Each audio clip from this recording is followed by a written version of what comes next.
Folks, today is Monday, June 26, 2026. Coming up on Roland Martin Unfiltered. Sorry, June 22nd, 2026. Coming up on Roland Martin Unfiltered, streaming live on the Black Star Network. I am here in Columbus, Ohio, where I'll be participating in the State of Black America with Congresswoman Joyce Beatty. We'll be carrying that live right here on the Black Star Network. Breaking news, Karmelo Anthony has a new legal team. We'll tell you all of those details of a group of Black Texas lawyers who will be leading his case as it goes to appeal.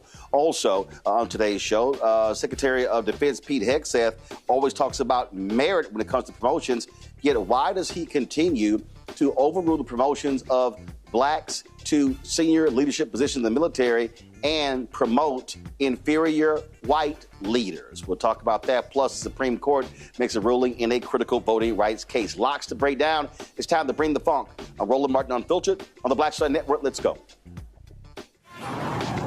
Whatever the miss, he's on it.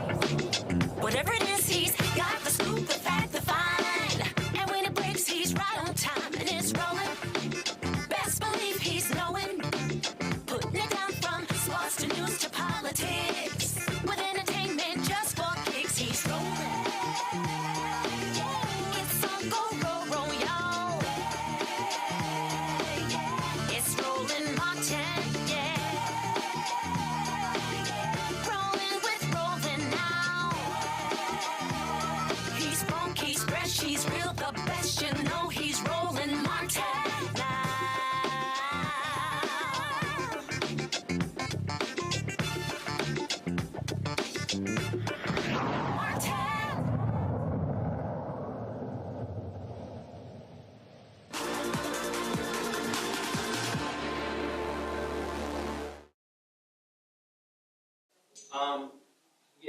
Folks, breaking news out of Texas. There's a new legal team that will be in charge of the appeal for Karmelo Anthony. Of course, he's a 17-year-old black teen who was found guilty of murder in the case of stabbing Austin Metcalf at a track meet last year in Collin County, Texas. He was convicted by a Texas jury, sentenced on the same day to 35 years in prison. He had to serve at least 17 years before he's eligible for parole. This is what the press release says. A team of leading appellate, civil rights, and criminal defense attorneys announced today it has taken on the case of Karmelo Anthony, who was recently sentenced to 35 years following his murder conviction in the death of Austin Metcalf. The team, serving pro bono, will review the trial record and pursue all available avenues of appeal. Leading the effort are Russell Wilson, the law firm, a law office of Russell Wilson II, Gary Bledsoe, the Bledsoe Law Firm, and president of the Texas NAACP, Michael Ware, law office of Michael Ware, Brooke Clues, Ben Crump Law, Sean Daradia Law Firm, and Justin Moore, Stafford Moore as well. Our appellate team has been retained following the conviction to conduct a fresh, independent review of the trial record.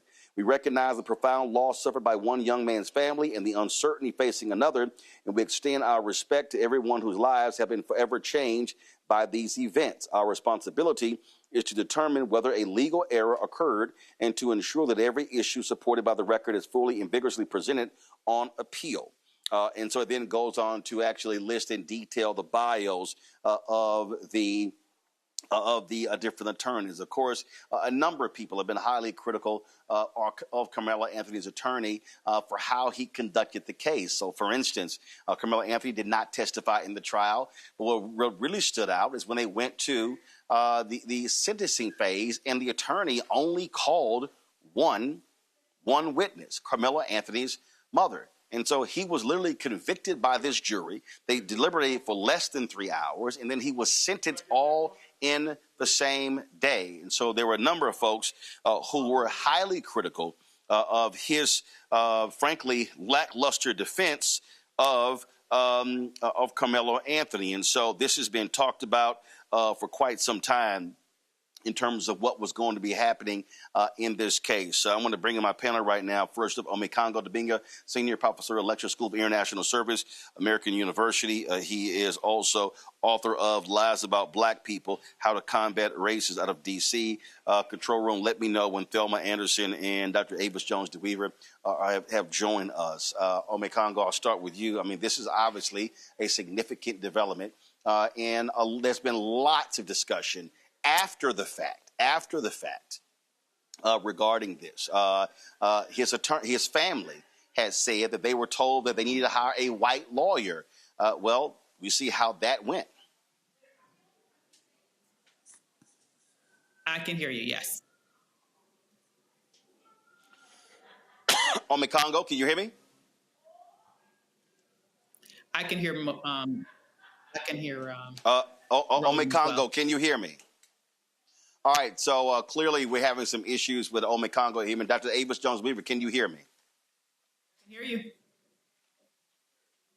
Okay, so let me go to you. So there were a lot of concerns obviously expressed of his defense counsel in the aftermath of the conviction and the sentencing. It certainly was. And as you alluded to, a lot of people were concerned about the racial dynamics of this entire, unfortunately, setup, I would describe it as. Not only the white defense attorney, but not one black person on the jury. And it created a feeling, especially unfortunately with Texas. I know you're a son of Texas, knowing the history of Texas, kind of knowing that setup. Frankly, I was concerned from the beginning.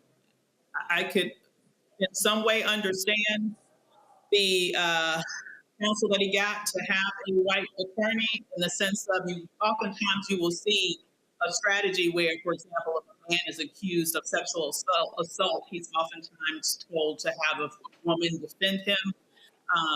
We saw that with the case where, you have someone who is, for example, the previous case with the young man who was shot in the back by the Asian store owner. He had a black defense attorney. Oftentimes, the defense attorney, is the strategy to have that attorney match the victim to hopefully be a little bit more sympathetic for the jury. But no matter what color the defense attorney was, it was clear that he seemingly didn't know what the hell he was doing, or on the worst case interpretation, maybe there was some collusion to get this child in a situation where he would be where he is right now. So either way, at minimum, it seemed to be horrible representation. The jury definitely put him at a disadvantage from the beginning, but I am hopeful now that there is an expanded legal team in place, that there is more information, it seems like, coming out about this case, that as we move forward, we'll get a little bit closer to justice for him and his family. Ome Congo, can you hear me now? Folks, can Ome Congo hear me? All right, is Thelma there? All right, so let me do this here, folks. Let me go to a break. Y'all, please sort out this audio stuff so I can come out with the panel and have this conversation. You're watching Roland Martin Unfiltered on the Black Star Network. All right, folks, let me tell you about Chapter. Now, if you're on Medicare or about to be, the system is not set up to work for you. Too much fine print, too many plans, and too many people making money off of your confusion. And look, we're used to this. We're no strangers to systems that don't have our best interests at heart. But we don't have to accept it when it comes to Medicare. That's why I'm telling you about Chapter. Their advisors are independent and honest. In fact, they're the only Medicare advisors that compare every plan nationwide. And they're focused on one thing: what works for you. If there's a better plan out there, they'll find it. If you're already in the right one, they'll tell you that too. There are no games. Just last year, people who switched with Chapter saved an average of $1,100. It's 20 minutes and a real person. It's completely free. My parents actually have already called. My mom sent me a text. Folks, give Chapter a call at 724-264-8281, 724-264-8281, and connect with someone you can trust. Folks, these are the kind of services that we need for our audience here at Roland Martin Unfiltered and the Black Star Network. So call Chapter right now, 724-264-8281. With medicine and science under attack, I want to keep you and your family informed and healthy. I'm Dr. Ebony Hilton, and I knew at the age of 8 that I wanted to be a doctor. So I studied hard and became the first African-American female anesthesiologist hired at the Medical University of South Carolina since its opening in 1824. And I always say I was made into a doctor, but I was born to be a mom. And as a new mom, wife, sister, daughter, and friend, I understand how frightening a medical crisis can be. I care for individuals on some of the worst days of their lives, and it's my mission to provide you with a safe space to gain clarity on issues affecting your mind, body, and soul.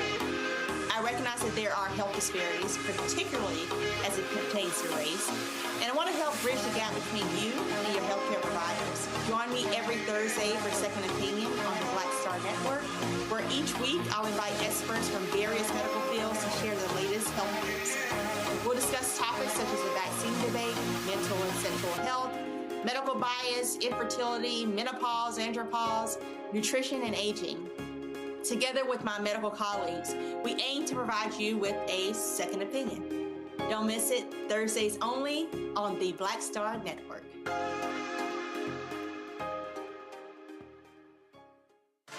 A decade of love, joy, and power.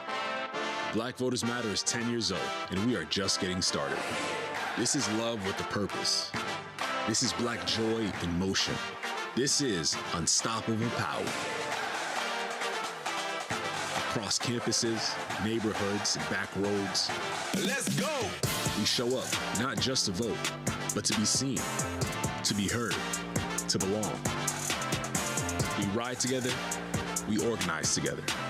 We remind each other that our voices matter, because they always have. Black Voters Matter is about more than ballots. It's about housing and healthcare, clean water and living wages, education, reproductive freedom, and dignity.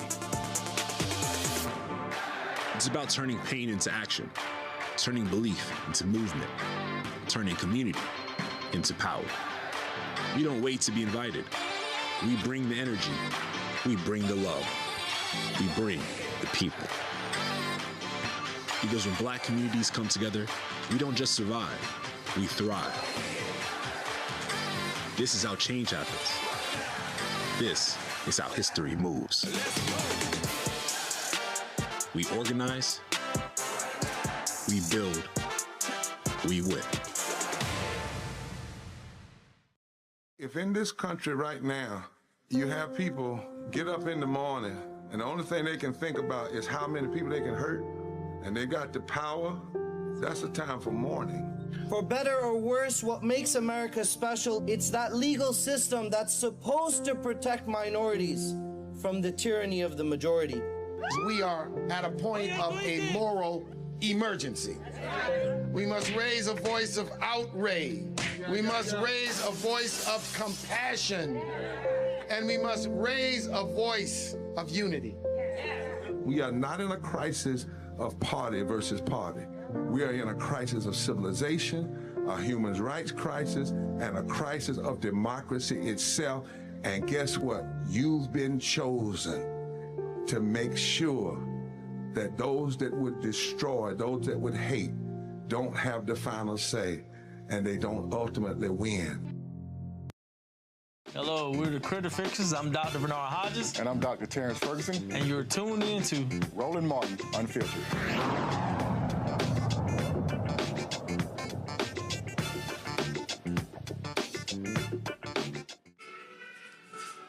All right, folks, we're having some audio issues with our panels, and we're trying to get them all up to speed, so we'll hopefully have them on soon. Let's talk about what the Supreme Court did today, a huge blow. I told y'all about a case that started out of Arkansas that was going to have serious ramifications when it comes to voting rights. Well, the Supreme Court declined to hear a case challenging a lower court ruling that limits who can enforce key voting rights protections. The decision leaves in place a ruling that prevents voters and civil rights groups from bringing certain voting discrimination lawsuits in Arkansas, Iowa, Minnesota, Missouri, Nebraska, North Dakota, and South Dakota. Instead, those cases will largely have to be brought by the Department of Justice. And we know they absolutely are an anti-black, anti-voting rights Department of Justice. Of course, this comes after the Louisiana versus Calais case. Avis, I kept warning people that this was a case that was crucial. People need to understand that means in this jurisdiction, that means that the ACLU, Black Voters Matter, any external group, NAACP, Legal Defense Fund, Lawyers Committee for Civil Rights Under Law, any external group cannot file a voter discrimination lawsuit. And by saying, and because the people who supported this law say, well, only the DOJ can bring about these cases. Well, we clearly know we have right now an anti-Black Department of Justice. Absolutely. We don't have a Department of Justice. Let's just call a thing. We have a Department of Injustice. That's what we have right now. And so to go along as a match set with the Department of Injustice, we have an unjust Supreme Court. And so here we are in this moment where from every angle, the voting power of Black people are completely being dismantled before our eyes. And what's shocking to me is the degree to which we're not really, but aside from you, Roland, you are definitely giving this specific issue the attention and the focus and the urgency that it deserves. And it once again shows how important this platform is. Because I have to tell you, when you look on mainstream media, when you look on, even on social media, just in terms of the conversations that are going on there, this is an issue that was a blip for a second following Calais, and now it's like it's completely off the charts.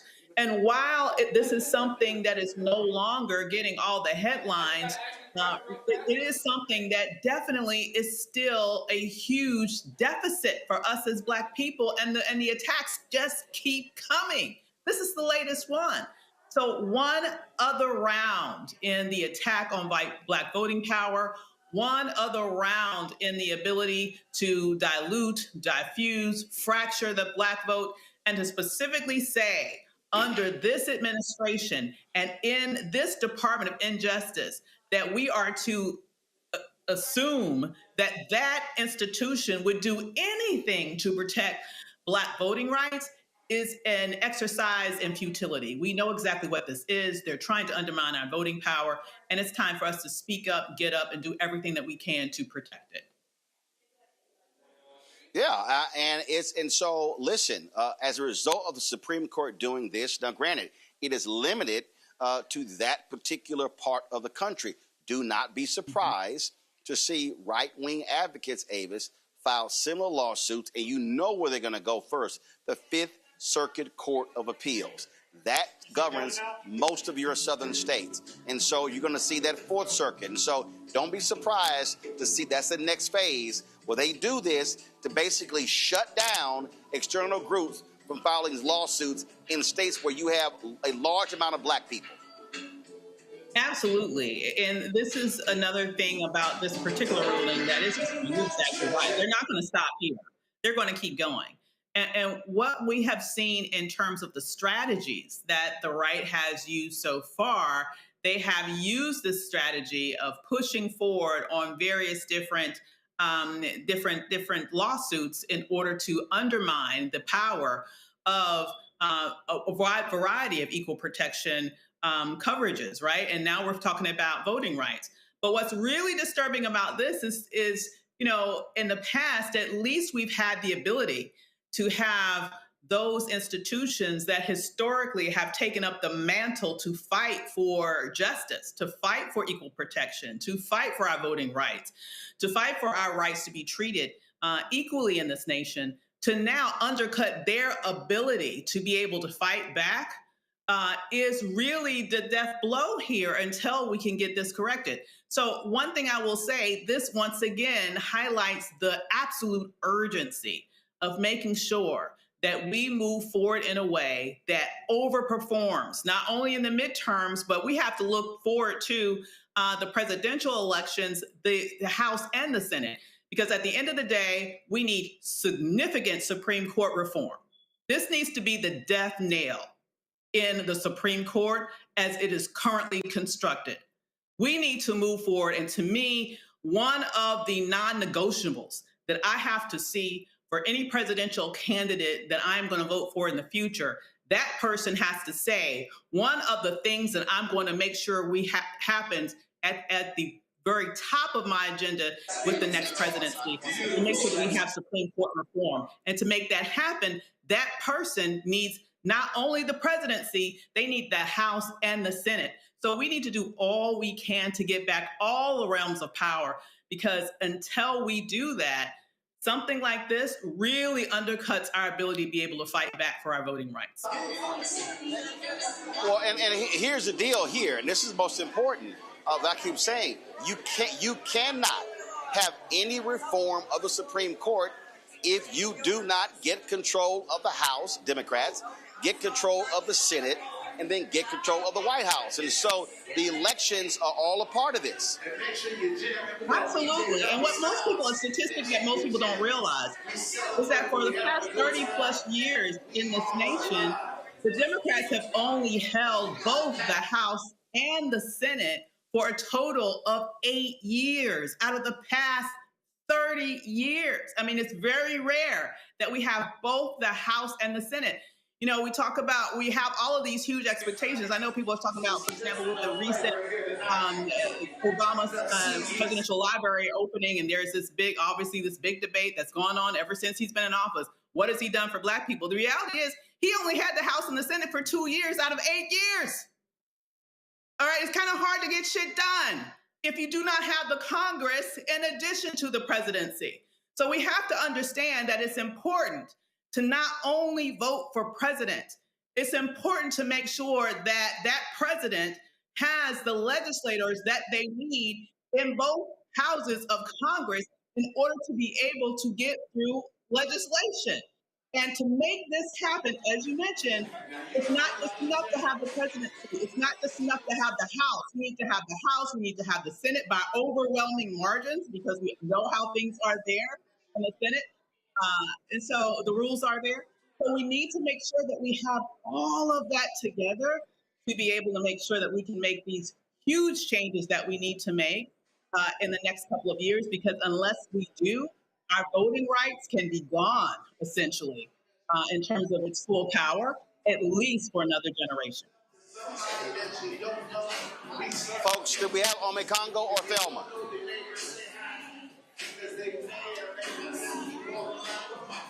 All right. Okay. All right. So let me do this here. Let me go to a break. We come back. We're going to talk about Pete Hegseth denying promotions to more Black generals. It is completely racist, and it is not about merit. He is an absolute racist. You're watching Roland Martin Unfiltered on the Black Star Network. Don't forget to support the work that we do. Join our Bring the Funk fan club. If you need to support our work, please contribute via Cash App. Use the Stripe QR code.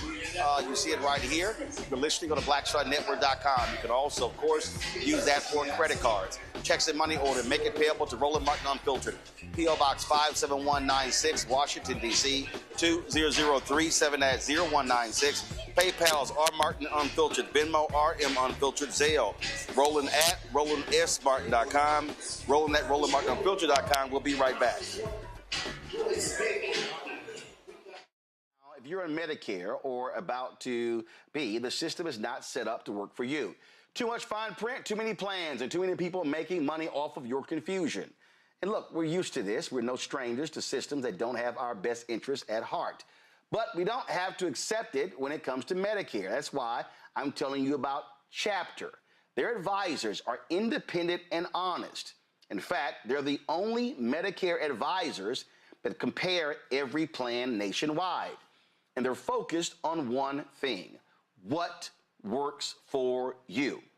If there's a better plan out there, they'll find it.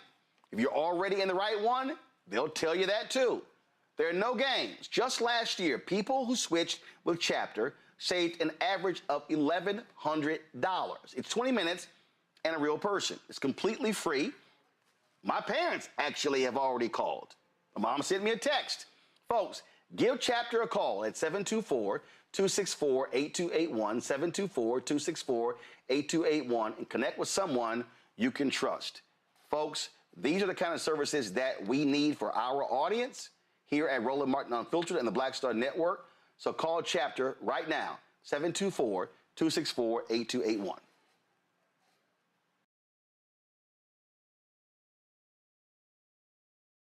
This is Reggie Rock Piper. You're watching Roland Martin, unfiltered, uncut, unplugged, and undamn believable. You hear me?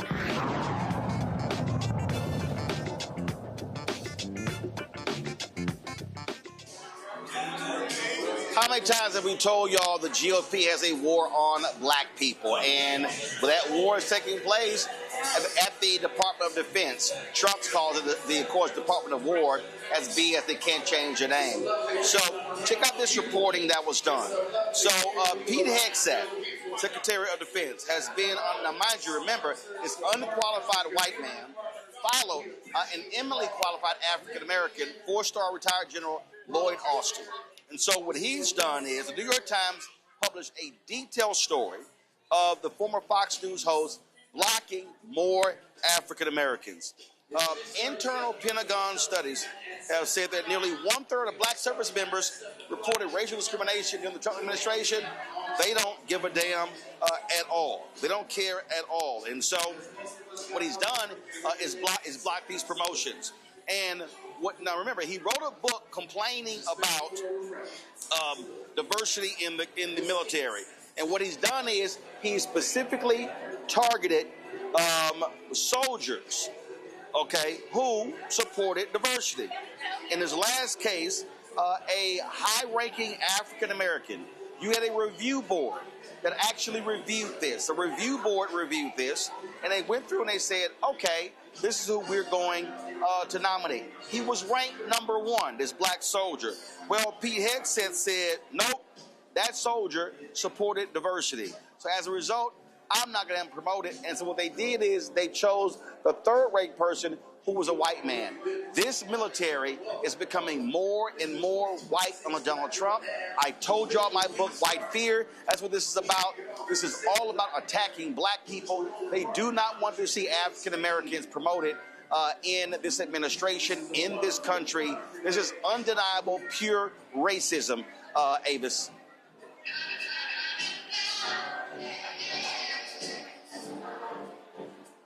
Okay, all right, so we don't have Avis. Okay, so folks, again, I saw this story, and it was unbelievable. It was unbelievable to see this, and we see this going over and over and over again.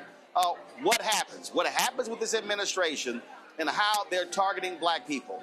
And so they don't want to see advancement. They want to wipe out. And let me explain to y'all how this whole thing works, okay? So if you're a 4-star general, okay, you only serve a certain period of time. And so the actions that they are taking are literally destroying. They are destroying the advancement of African Americans and of women. So what they're doing is advancing white men over and over and over again. We keep seeing this, okay? That's what Donald Trump is all about. That's what Pete Hegseth is all about. And this shows you exactly how this administration, how they stand. It is shameful. It is despicable, but it's par for the course for who these folks are and how they operate. And so it just makes no sense whatsoever, and you're going to see it again. And so this is why. Listen, I'm here in Columbus, Ohio, at the Lincoln Theater, and so we're going to be talking about the state of black America, and this is all a part of it. You are seeing the wholesale attack on African Americans. And see, y'all need to understand, this is why I don't have any time. This is why I don't have any energy to spend on gossip and TMZ-related stuff. No, we are seeing Jim Crow 2.0 in our face. And I think enough of us are not responding in the way we should be responding. A lot of us are not as pissed off as we should be pissed off, okay? I can't expend, what Donald Trump is doing with the reflecting pool and the algae, okay, you know what? He's an idiot, okay? Awarding a contract to his friend is corrupt. But these other actions specifically speak to the impact on black people. So we're talking about voting rights. We're talking about what's happening in the military. We're talking about denying of grants. I can go on and on and on. This is what we're seeing. It's happening before our very eyes. And again, a lot of us are just sort of just like moving along and not necessarily thinking it's that big of a deal. But the reality, it is that big of a deal. And I'm telling you, you're going to see more of this. If we do not vote in massive numbers come November, and Republicans still control the House, they still control the Senate, you can't do anything about the White House. Then guess what? it's going to get worse. It's going to get worse. You're going to see more of this over and over and over again. We're talking about absolute. Do me a favor. Could you tell them bring that music down some? Okay. So that's what, folks. I'm telling you, that's what's going on. What we are seeing right now is a complete attack on everything black. They have looked at our progress over the last 60 years. They've looked at our progress since we talked about from the civil rights movement, and they are going after it all. They are attacking it all. And if we don't respond the way we should respond, we're going to see more gains lost. And that means that our children and our children's children are going to be living in America that is whiter, that it has less power than this generation. That simply cannot continue. It simply cannot. All right, folks, going to a break. We come back. Peabo Bryson was laid to rest today, and we'll show you some of that next on Roland Unfiltered on the Black Star Network. All right, folks, let me tell you about Chapter. Now, if you're on Medicare or about to be, the system is not set up to work for you. Too much fine print, too many plans, and too many people making money off of your confusion. And look, we're used to this. We're no strangers to systems that don't have our best interests at heart. But we don't have to accept it when it comes to Medicare. That's why I'm telling you about Chapter. Their advisors are independent and honest. In fact, they're the only Medicare advisors that compare every plan nationwide. And they're focused on one thing: what works for you. If there's a better plan out there, they'll find it. If you're already in the right one, they'll tell you that too. There are no games. Just last year, people who switched with Chapter saved an average of $1,100. It's 20 minutes and a real person. It's completely free. My parents actually have already called. My mom sent me a text. Folks, give Chapter a call at 724-264-8281, 724-264-8281, and connect with someone you can trust. Folks, these are the kind of services that we need for our audience here at Roland Martin Unfiltered and the Black Star Network. So call Chapter right now, 724-264-8281. With medicine and science under attack, I want to keep you and your family informed and healthy. I'm Dr. Ebony Hilton, and I knew at the age of 8 that I wanted to be a doctor. So I studied hard and became the first African-American female anesthesiologist hired at the Medical University of South Carolina since its opening in 1824. And I always say I was made into a doctor, but I was born to be a mom. And as a new mom, wife, sister, daughter, and friend, I understand how frightening a medical crisis can be. I care for individuals on some of the worst days of their lives, and it's my mission to provide you with a safe space to gain clarity on issues affecting your mind, body, and soul. I recognize that there are health disparities, particularly as it pertains to race, and I want to help bridge the gap between you and your healthcare providers. Join me every Thursday for Second Opinion on the Black Star Network, where each week I'll invite experts from various medical fields to share the latest health news. We'll discuss topics such as the vaccine debate, mental and sexual health, medical bias, infertility, menopause, andropause, nutrition, and aging. Together with my medical colleagues, we aim to provide you with a second opinion. Don't miss it, Thursdays only on the Black Star Network.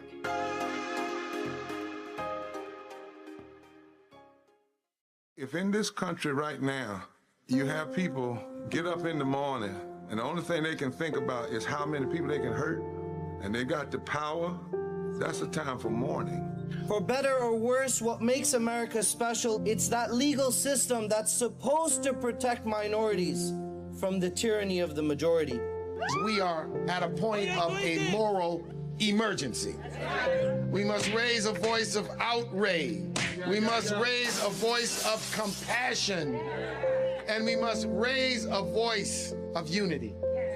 We are not in a crisis of party versus party. We are in a crisis of civilization, a human rights crisis, and a crisis of democracy itself. And guess what? You've been chosen to make sure that those that would destroy, those that would hate, don't have the final say. and they don't ultimately win. Hi, my name is Freddie Ricks. I'm from Houston, Texas. My name is Sharon Williams. I'm from Dallas, Texas. Right now, I'm rolling with Roland Martin, unfiltered, uncut, unplugged, and undamn believable. You hear me?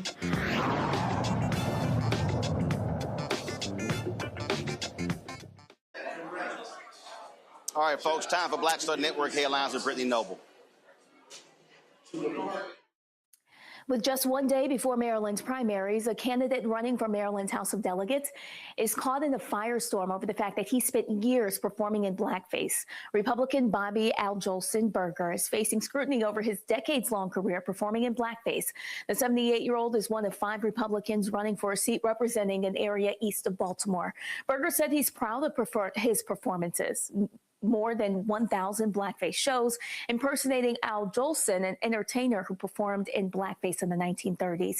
His act cost him a job as a Baltimore police officer back in the 80s, but Berger insists that his act was always about entertainment and not racism. An Alabama man is now free after 42 years in prison for a crime he always insisted he did not commit. Irvin Harris has been sentenced to 99 years in prison after being convicted of rape in 1975. But that conviction was overturned by a judge last week, citing new scientific advances that had not existed at the time of Harris's conviction. Harris's legal team has noted that he did not match the physical description of the suspect's age, height, or facial hair. While the attacker was described as speaking clearly, Harris has a severe speech impediment. The perpetrator also drove the victim around in a car, yet evidence showed that Harris could not drive at all.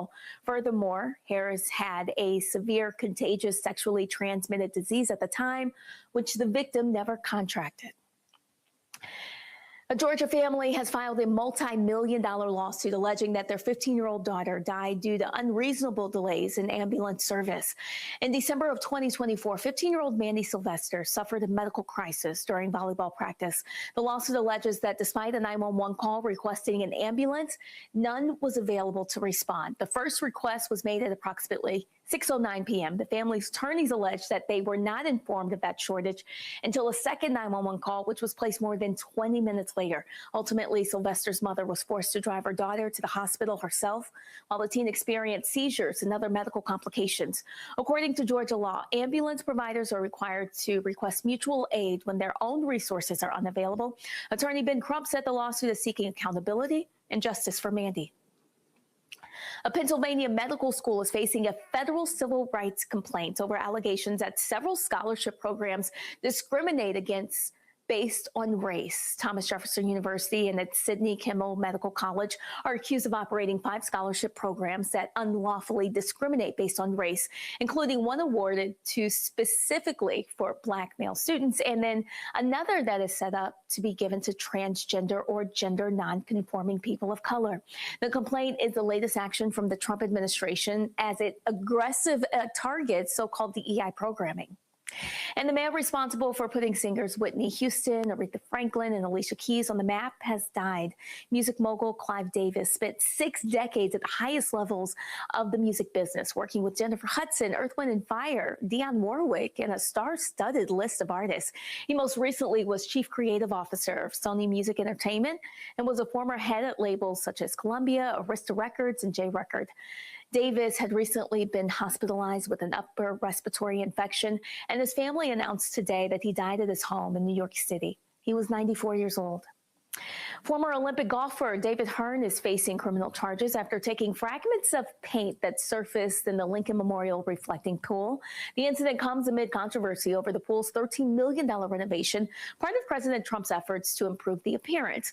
Despite the upgrades, algae blooms spread rapidly, and this week, large strips of chunks of blue paint began appearing on the surface of the water. Well, Hearn says he was detained for 5 hours without being allowed a phone call after being arrested on Friday. Hearn's next court appearance is scheduled for July 9th, and he says that he hopes all charges will be dismissed.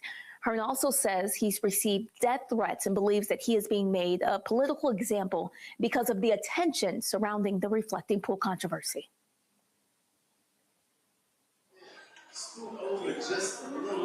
All right, folks, be sure to catch the Breakdown Brittany Noble every day, noon Eastern, right here on the Black Star Network. Again, Breakdown Brittany Noble, noon Eastern on the Black Star Network.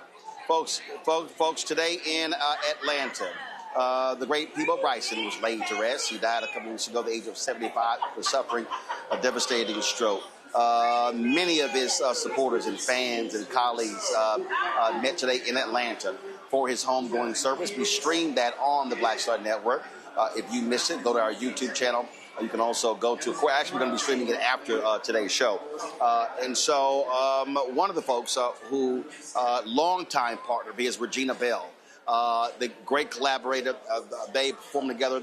BB Winans, Ruben Studdard brought the folks to tears with this singing as well. Here's some of today's homegoing service. Some prayer to Tanya and the family and his children and friends. It was an honor to stand on stage with Peabo. One of the things I loved about him is because he knew he was talented and he knew he could out-sing anybody. And I'm here just to remind the family, and to remind all of us that God is faithful and he will prove himself faithful to the end.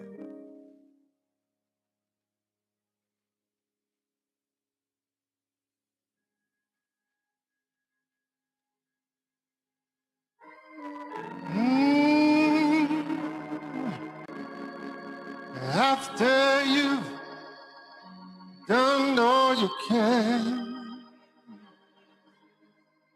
after you've done all you can, oh, don't you fear, don't be afraid, don't turn around. After you've done all you can,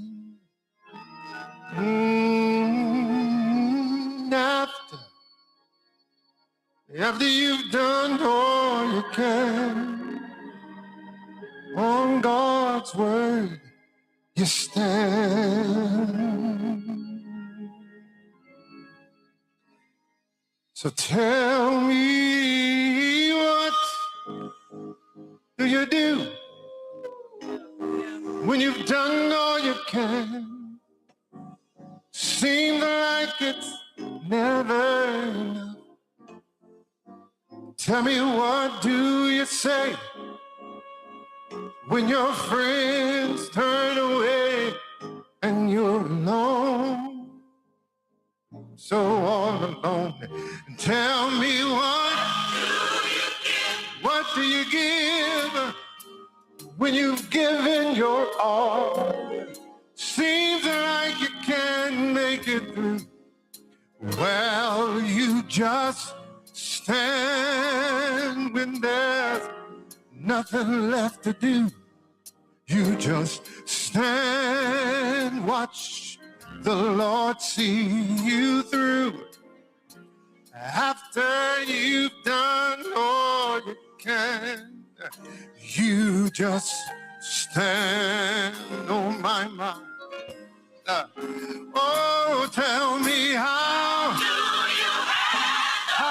do you handle the guilt of your past?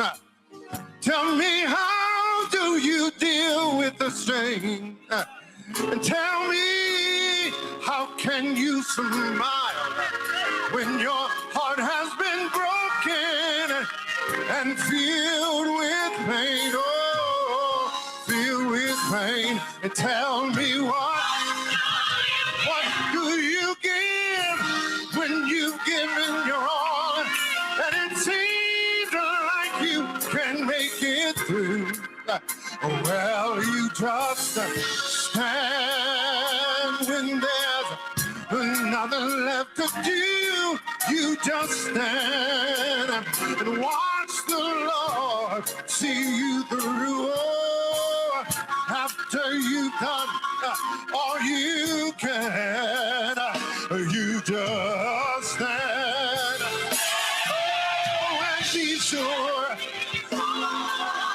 and be not entangled in the bondage again. You just stand and be sure, because God has a purpose. Oh yes, and He still has a plan.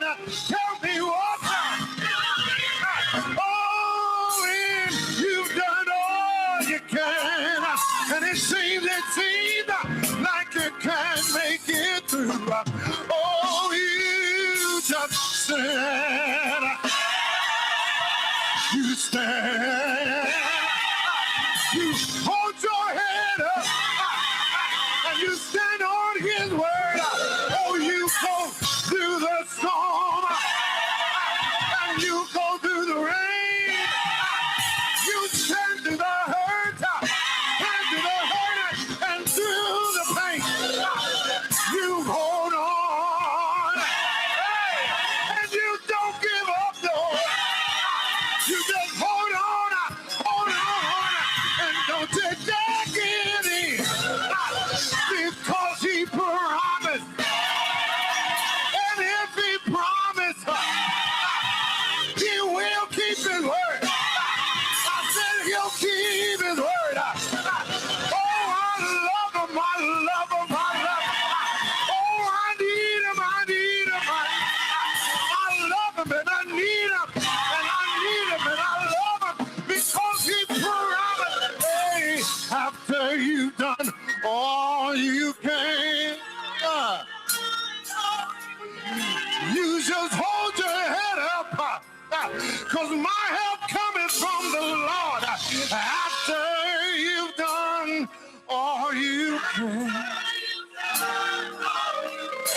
lean not to your own understanding, but lean on His promise. Oh, after you've done all you can, you just square your shoulders and know He's going to come through. Oh, after you've done all you can, you just stand. Don't give up. You stand. Don't give in. You stand and wait on Him, wait on Him. Oh, you just stand. Oh, hallelujah. Hallelujah. Hey, glory, glory, glory.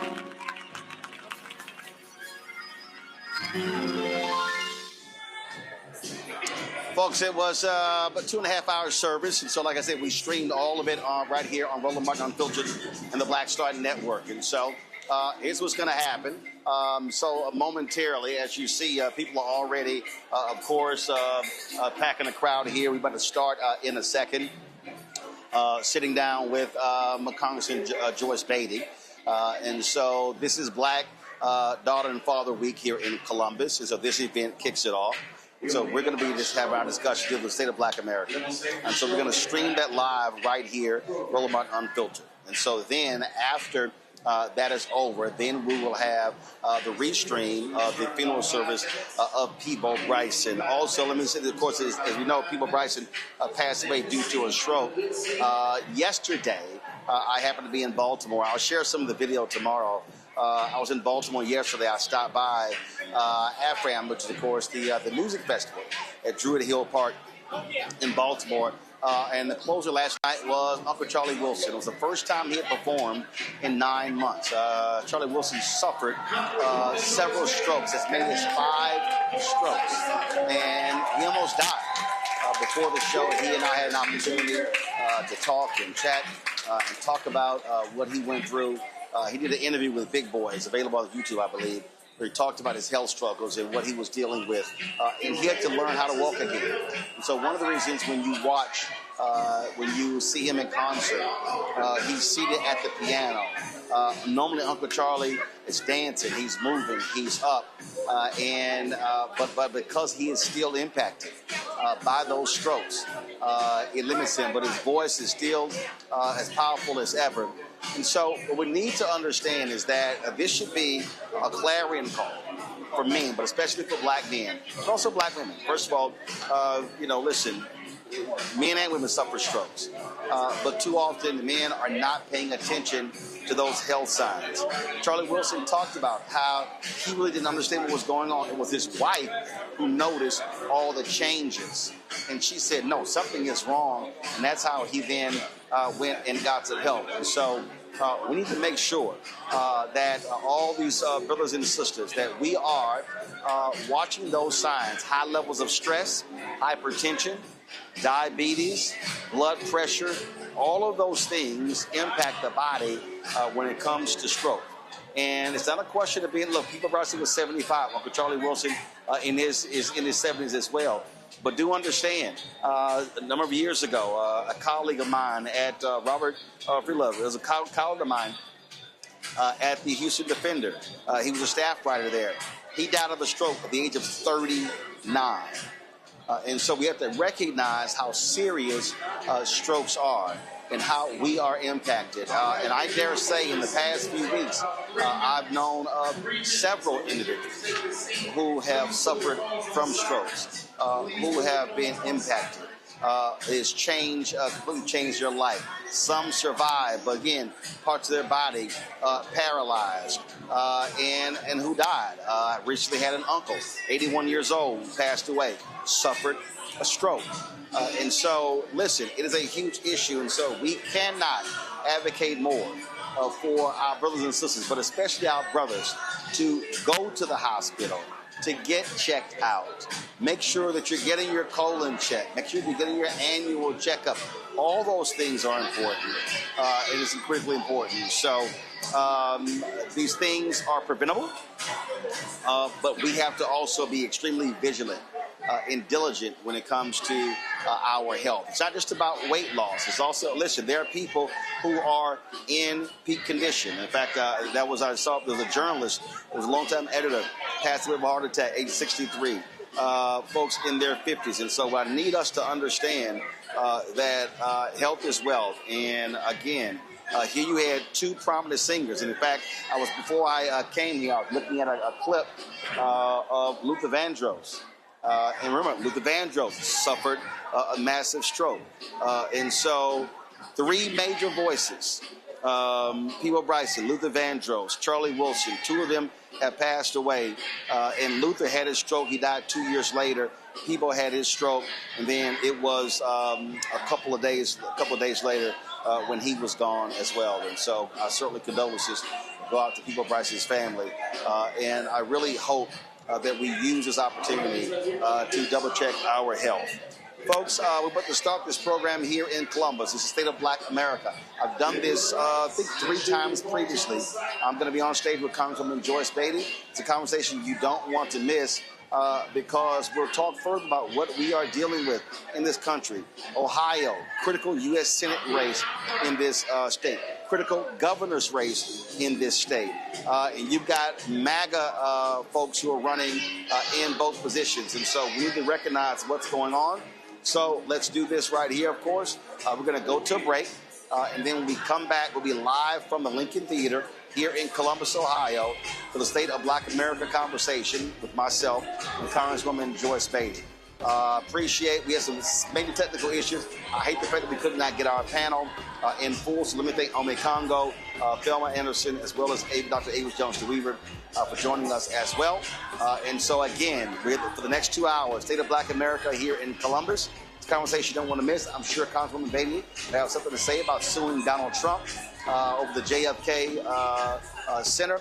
And then, of course, after this discussion, then we'll have the restream of the homegoing service with the great Peabo Bryson. Folks, you're watching Roland Martin Unfiltered on the Black Star Network. Be sure to support the work that we do by joining our Bring the Funk fan club. Our goal is to get 20,000 of our fans contributing on average $50 each. You get us $4.19 a month, 13 cents a day. Listen, we don't have some big corporate partner writing our checks. We don't have millionaires and billionaires supporting us. The reality is it is your support, your viewing support. When you watch on YouTube, that drives that revenue. When you are supporting us with your donations, it allows us to be able to travel the country and covering the story. You got what's happening in Senatobia, Mississippi, where that young black boy was killed, 1 year old was killed. Ben Crump, they actually were there today. We're going to be covering that story We may actually make go down there as well. So lots of things are going to be focused on. So then, support the work we do. Join us via Cash App. Use the Stripe QR code. You see it right here on the screen. Of course, that's also for credit cards as well. Checks and money order. Make it payable to Roland Martin Unfiltered, P.O. Box 57196, Washington, D.C. 2003 7-0196. PayPal's R Martin Unfiltered, Venmo RM Unfiltered, Zelle, Roland at RolandSMartin.com, Roland at RolandMartinUnfiltered.com. When we come right back, we'll be live here at the Lincoln Theater in Columbus for State of Black America. Back in a moment. Work to engage, educate, and... All right, folks, let me tell you about Chapter. Now, if you're on Medicare or about to be, the system is not set up to work for you. Too much fine print, too many plans, and too many people making money off of your confusion. And look, we're used to this. We're no strangers to systems that don't have our best interests at heart. But we don't have to accept it when it comes to Medicare. That's why I'm telling you about Chapter. Their advisors are independent and honest. In fact, they're the only Medicare advisors that compare every plan nationwide. And they're focused on one thing: what works for you. If there's a better plan out there, they'll find it. If you're already in the right one, they'll tell you that too. There are no games. Just last year, people who switched with Chapter saved an average of $1,100. It's 20 minutes and a real person. It's completely free. My parents actually have already called. My mom sent me a text. Folks, give Chapter a call at 724-264-8281, 724-264-8281, and connect with someone you can trust. Folks, these are the kind of services that we need for our audience here at Roland Martin Unfiltered and the Black Star Network. So call Chapter right now, 724-264-8281. With medicine and science under attack, I want to keep you and your family informed and healthy. I'm Dr. Ebony Hilton, and I knew at the age of 8 that I wanted to be a doctor. So I studied hard and became the first African-American female anesthesiologist hired at the Medical University of South Carolina since its opening in 1824. And I always say I was made into a doctor, but I was born to be a mom. And as a new mom, wife, sister, daughter, and friend, I understand how frightening a medical crisis can be. I care for individuals on some of the worst days of their lives, and it's my mission to provide you with a safe space to gain clarity on issues affecting your mind, body, and soul. I recognize that there are health disparities, particularly as it pertains to race, and I want to help bridge the gap between you and your healthcare providers. Join me every Thursday for Second Opinion on the Black Star Network, where each week I'll invite experts from various medical fields to share the latest health news. We'll discuss topics such as the vaccine debate, mental and sexual health, medical bias, infertility, menopause, andropause, nutrition, and aging. Together with my medical colleagues, we aim to provide you with a second opinion. Don't miss it, Thursdays only on the Black Star Network.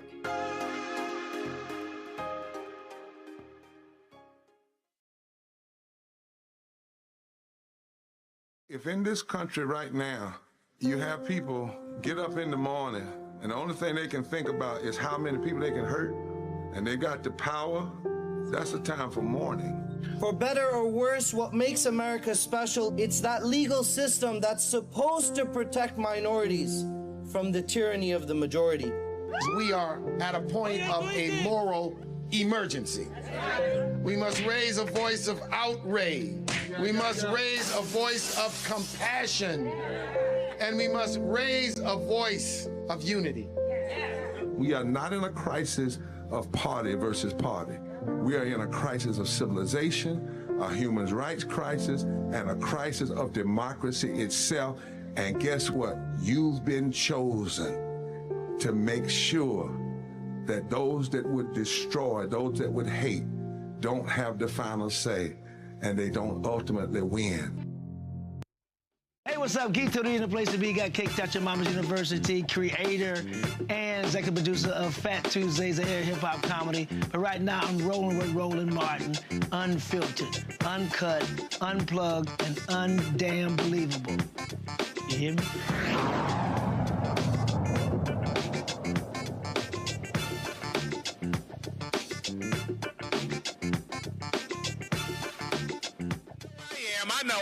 know, all right? Let's flip it. OH. Thank you for your help. I appreciate that. Congresswoman Beatty setting me up for success. All right. So listen, y'all, I want to take the opportunity to share a couple of things before we actually get deep into the agenda, which is going to be powerful and amazing. But I have some housekeeping things that I need to address, including make sure that your phones are off, because I just heard one before it came out. And, yep, I'm calling y'all out. And then the other part is I'm going to share some history and some background that I think is important to kind of set the tone for tonight. And so I'm going to start with who am I, right? So for those that don't know, my name is Kevin Lloyd. I am the founder of ColumbusBlack.com and the co-founder of MILE, which stands for Make Your Life Entertaining. And ColumbusBlack.com has been around for 20 years. We've been a vehicle to provide information to our community and help support to get the word out and connect people to commerce and culture and be a part of events like this. And that's very important for our community, and we want to continue to do that and have another 20 years. The other side is MILE. MILE stands for Make Your Life Entertaining. And it's an event technology platform. So all of you that registered for tonight's event, you didn't do it through Eventbrite. You didn't do it through Ticketmaster. You did it through a black-owned platform that was founded in Columbus, Ohio, right? And that's pretty amazing because of the fact that we talk about how we should work together, how we support each other, and that's exactly what we're doing right here in our city. And so really proud of that. My wife Sherry will be here in a little bit, but she was the visionary behind MILE, and it's definitely expanded over the last 12 years to a point that we actually do things outside of Columbus, right? And so we had the honor of having MILE as a platform utilized for the World Cup as well as for the Super Bowl. And there's a lot of cool things we do, but it's nothing more important than when we come home right here to Central Ohio and we're utilized by organizations like the Ohio Black Expo. When Sherry and Butch Hamilton come together and say, hey, we want to use a black-owned platform because we want to represent our businesses all throughout, and now they utilize us, and they've done that for the last couple of years.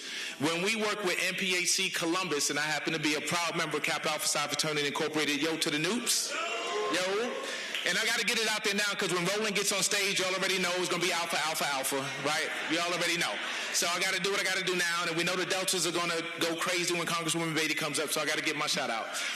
And so I share that because locally, though, the support is so important. Like, people don't understand how important it is to get support at home right here. And so we really appreciate those opportunities. There's another company, is East Chop Capital, owned by Carrington Carter. And they are an real estate investment company. They use us for their investment meetings that take place around the country, including Martha's Vineyard this upcoming August. And last but not least, Jewel Woods, and I'm going to get into how we even got here, but Jewel Woods has been a major advocate for both ColumbusBlack.com and for MILE, and this is the epitome of how we can work together. Like, this shows you. And so, ironically, my youngest daughter, Madison, and his daughter, Aquia, were friends, and that's how Jewel and I met. One thing led to another, and as we talked about how we had a mutual interest in supporting the black community, pulling our community together, working together, and helping to elevate, not just here in Central Ohio, but abroad, we realized we should work together on certain things. And with his vision behind the State of Black America and Black Girl Dad Week, it has been an amazing experience. I will tell you, even though tonight will be powerful, I've been tied to hundreds, if not thousands of events throughout my time. And I would say the best event I've ever been to in my life is the Black Father-Daughter Dance. It is the most beautiful, beautiful experience for those young ladies and their fathers in that environment. And this is Jewel's vision and what he's doing. So I'm excited to be a part of it. So let's talk about Jewel just for one moment, because I felt like we needed to connect the dots. And this is in regards to Male Behavioral Health, which is the organization that's pulling this all together. Male Behavioral Health exists to educate, advocate, and bring attention to the profound mental, emotional, and behavioral health needs of men and boys through research, training, and direct practice. Founded by Jewel Woods, the organization serves individuals, organizations, and helping professionals using a unique therapeutic approach known as masculinist therapy, otherwise known as MT. And I have to say this about Jewel because he won't. Jewel shows a lot of humility, and he's very humble. But Jewel is the kind of brother also that spends his life pouring into others every single day, y'all.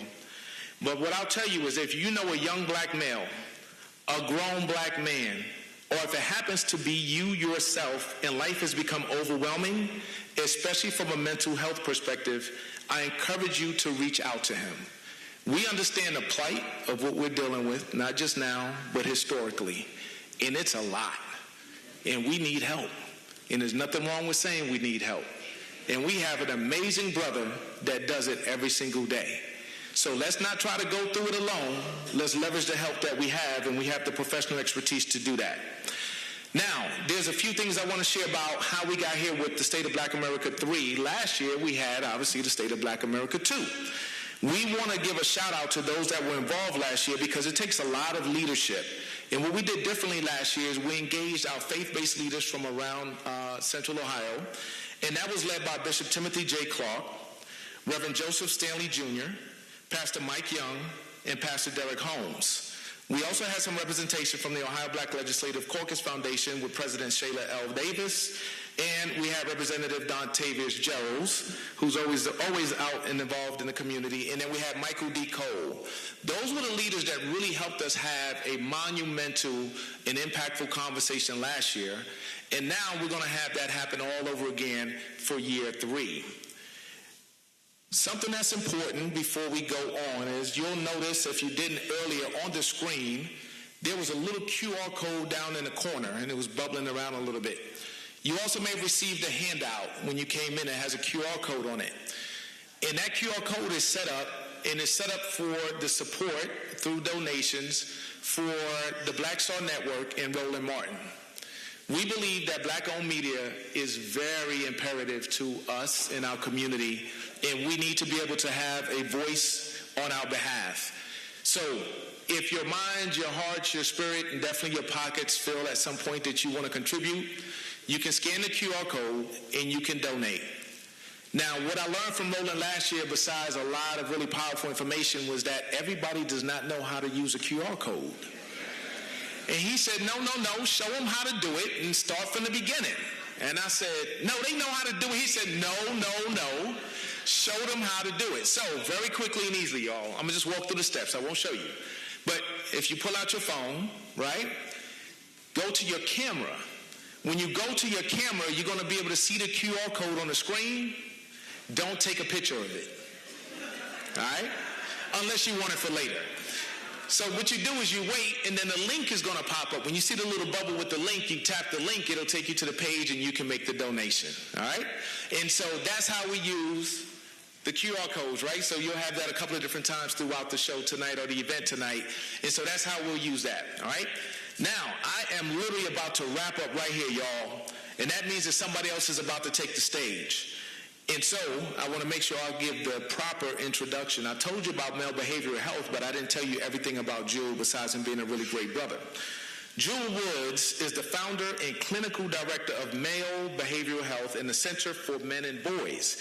He is a licensed independent social worker with supervision designation and brings over 20 years of advocacy experience working with and on behalf of diverse individuals and communities. Jewel holds a Master of Arts in Sociology and a Master's degree in Social Work. He currently serves as an adjunct faculty member at the University of Michigan School of Social Work. We're going to give him some grace, y'all. State up north. Yep, we're going to give him some grace. And that's where he teaches graduate level courses.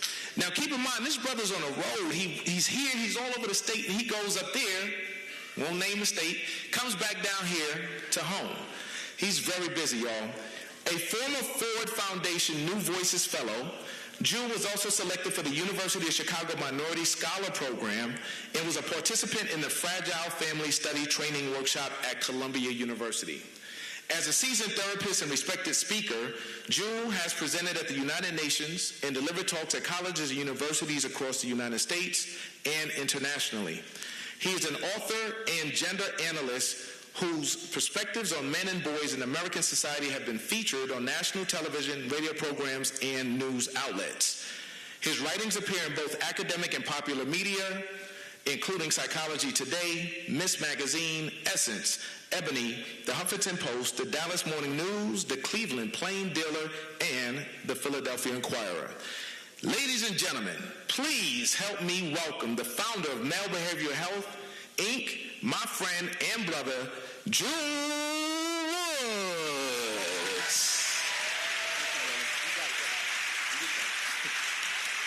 You don't know how much I dislike that, honestly. No, seriously. So much of what I do actually is to be silent behind.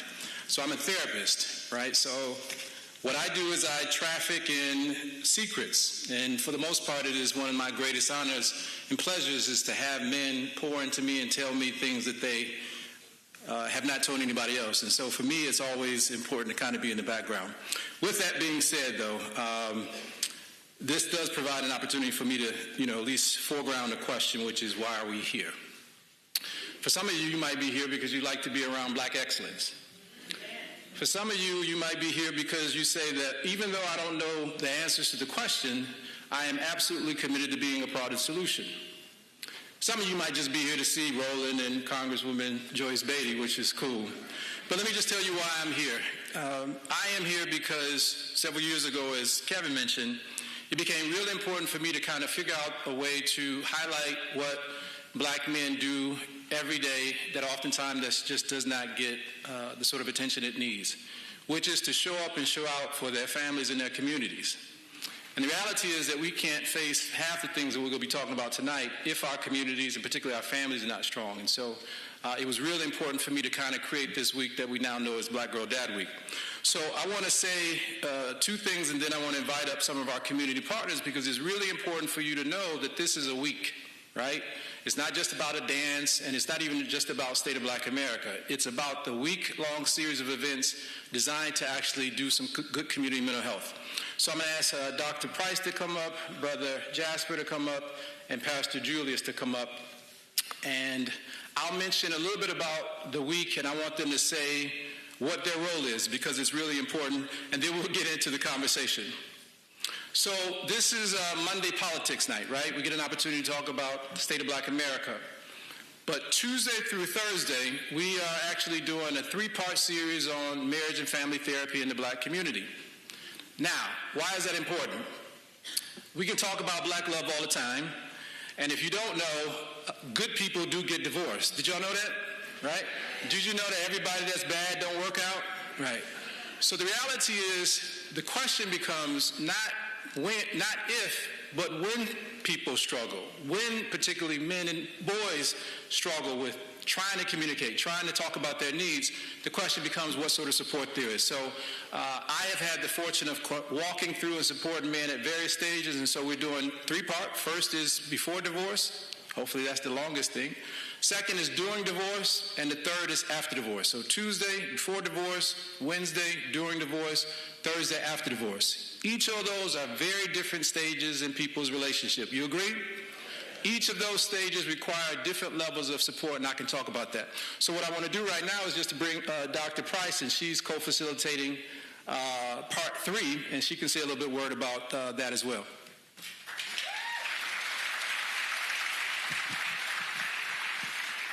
Not really tall enough for this podium. I am Dr. Angela Price. I am the owner and founder of Price's Right Counseling and Consultation. Right is spelled R-Y-T-E, realizing your true essence. And that is ideally what comes after divorce. It is a major shift, a major transition, and you're going through the process of grieving and also likely having to take care of little people or big people, depending what phase of life that you're in. So you're trying to navigate all of these things at once, and it's okay to need support, and it's okay to ask for help. So Thursday, I'm going to be talking, but I'm really hoping it's going to be a conversation of how we can support each other, whether it's through family, friends, religion, how we can support each other, and how we can start to have those conversations so that people don't have to go through it in a silo.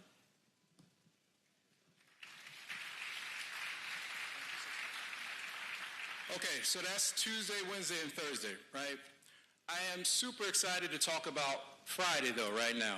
And Friday is a call to men, special focus on ending domestic violence in the black community. Now, I heard some amens and all that sort of stuff in there. But let me just say something really important. 2 things you will never get from me, and that is calling out black men. Not because, for example, I don't, believe in minimizing, I don't understand domestic violence and all that sort of stuff. In fact, what you might not know is well before my history in mental health, I did 10 years where I ran battery intervention programs in prisons and jails, so I know that front and back. The question becomes, how do we call in black men and other men to this movement?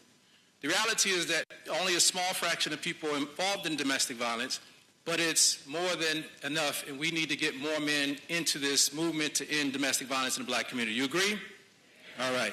So with that being said, I have two gentlemen to talk about why they actually have chosen to actually be a part of this movement. This just doesn't start today, but I certainly want to invite everybody to our Call to Men event on Friday. And at this time, I'm going to ask Pastor Julius Lancaster to talk about why he chose to host that event. Good evening, everyone. Look at your neighbor really quick and tell them that they're in the right place at the right time.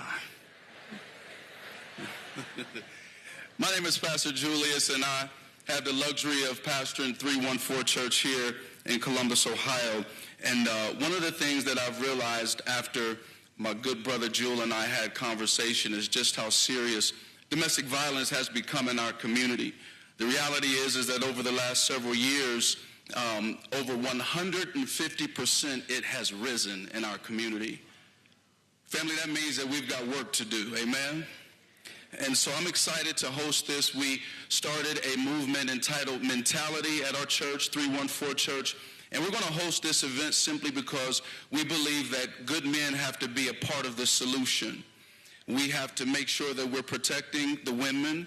We have to make sure that we realize not only can we quote statistics, but the reality is that those statistics are our mothers. Those statistics are our sisters. Those statistics are our daughters. And we have to make sure that we are there for them because they've supported us for so long, black women have. Amen? They've got cars in their names for us. They fought for us. They've stood up for us over the years, and at least we can stand up for them now, amen? So we want to invite you all out to 314 Church this coming Friday, June 26th, a call to men Columbus, black men against.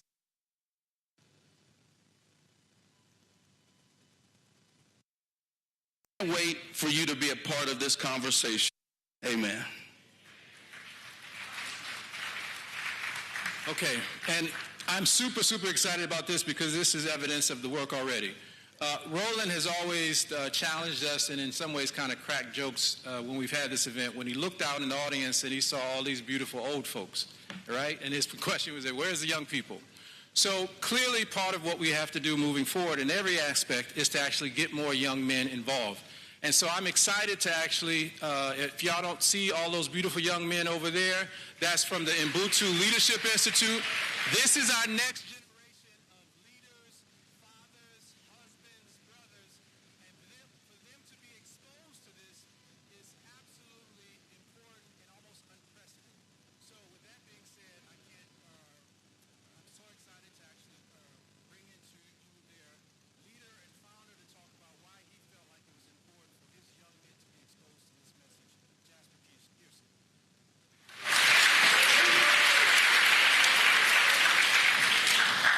Great day, family. How's everybody doing today? Awesome. Y'all looking great. When Joel said old folks, everybody looked to their right and looked to their left, trying to figure out who he was talking about, right?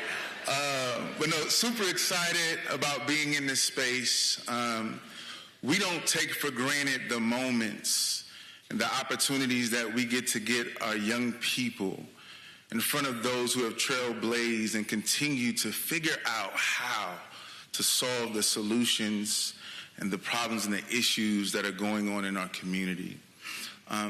We have an amazing group, as Brother Jewel mentioned, in the back there, and from all different types of backgrounds, connected to all different types of experiences, carrying a whole bunch of trauma, but coming together in Ubuntu Leadership Institute to be able to unfold that, to deal with that, to see themselves as the solution.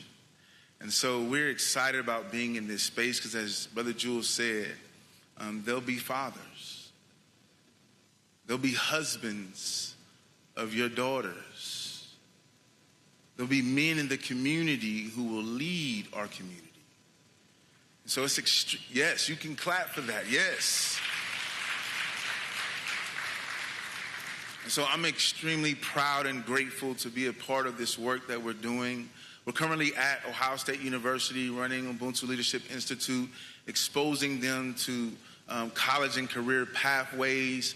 We're leveraging esports and cybersecurity and artificial intelligence and all the things that a lot of times they don't get in our school buildings, to expose them to the opportunities to see themselves as the leaders that they are. And so as we talk about domestic violence and we talk about the things that happen in our communities that find our way to really put us in a situation where we need healing, we have to start with our young people. We have to focus on them, and we have to make sure that it is a priority. And so we're bringing these amazing, beautiful black young men into the space to have conversation, to see other male leaders in the space, to see fathers and husbands and leaders in this space doing this work. So we're thankful and we're grateful. God bless you, and peace.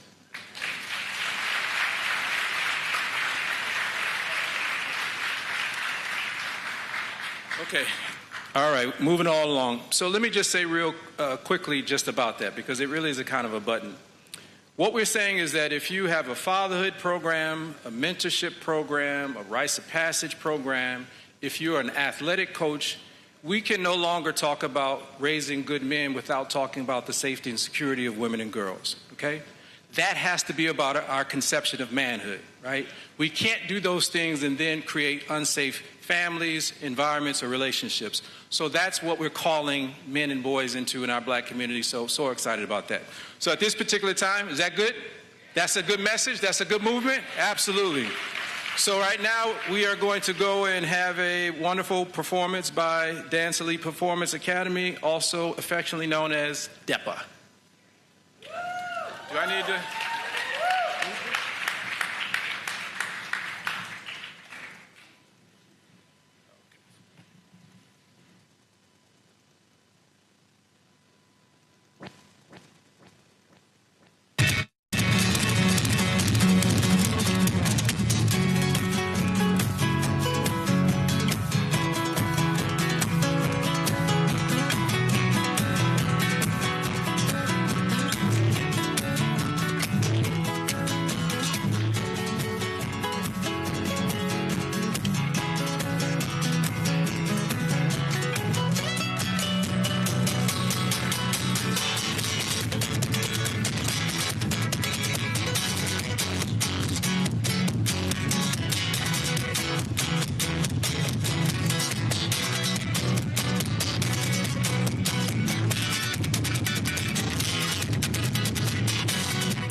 Give it up for these young people. DEPA, Dance Elite Performance Academy. Go ahead and start the video there. All right. We're going to be doing some house cleaning on the quick. So in 2 seconds, I'm actually direct your attention to the screen. As I mentioned to you, one of the really important things that we're doing this week is just a call to men. And the reality is, part of what we have an opportunity to do as we talk about ending domestic violence in the black community is to really destroy some myths. You know, one of the most important myths, or kind of sustaining myths out there, is that if you're a person doing work with men and boys, that somehow you're not doing work for women and girls. And somehow if you're doing work focused on women and girls, that you're somehow not interested in what's happening to men and boys. So we are absolutely interested and committed to destroying that myth. And one of the ways in which we are excited to do that is to start an annual tradition of offering 2 awards for people who represent this balance, the balance of focusing not just on one gender, but on both genders. So in 1 second, we'll be looking at a video, and I think the first video is going to be our Tony Porter Award. First annual. There we go, it's coming. First annual Bell Hooks Award. Well, we'll do Bell Hooks first then. This award recognizes a woman who has demonstrated outstanding leadership, advocacy, and long-standing commitment to supporting women and girls, while also championing the humanity, healing, growth, and development of black men and black boys. Named in honor of the groundbreaking scholar, author, feminist, and cultural critic Bell Hooks, this award reflects courageous leadership rooted in love, accountability, truth-telling, healing, and community transformation.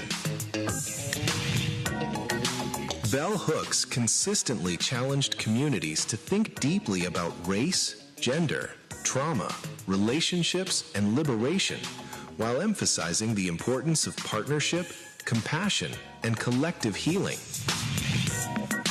The Bell Hooks Award honors women who advocate fiercely for women and girls, support the healthy development of black men and black boys, promote healing, dialogue, accountability, and community empowerment, lead with courage, integrity, empathy, and vision, help create healthier relationships, families, and communities. And the winner is...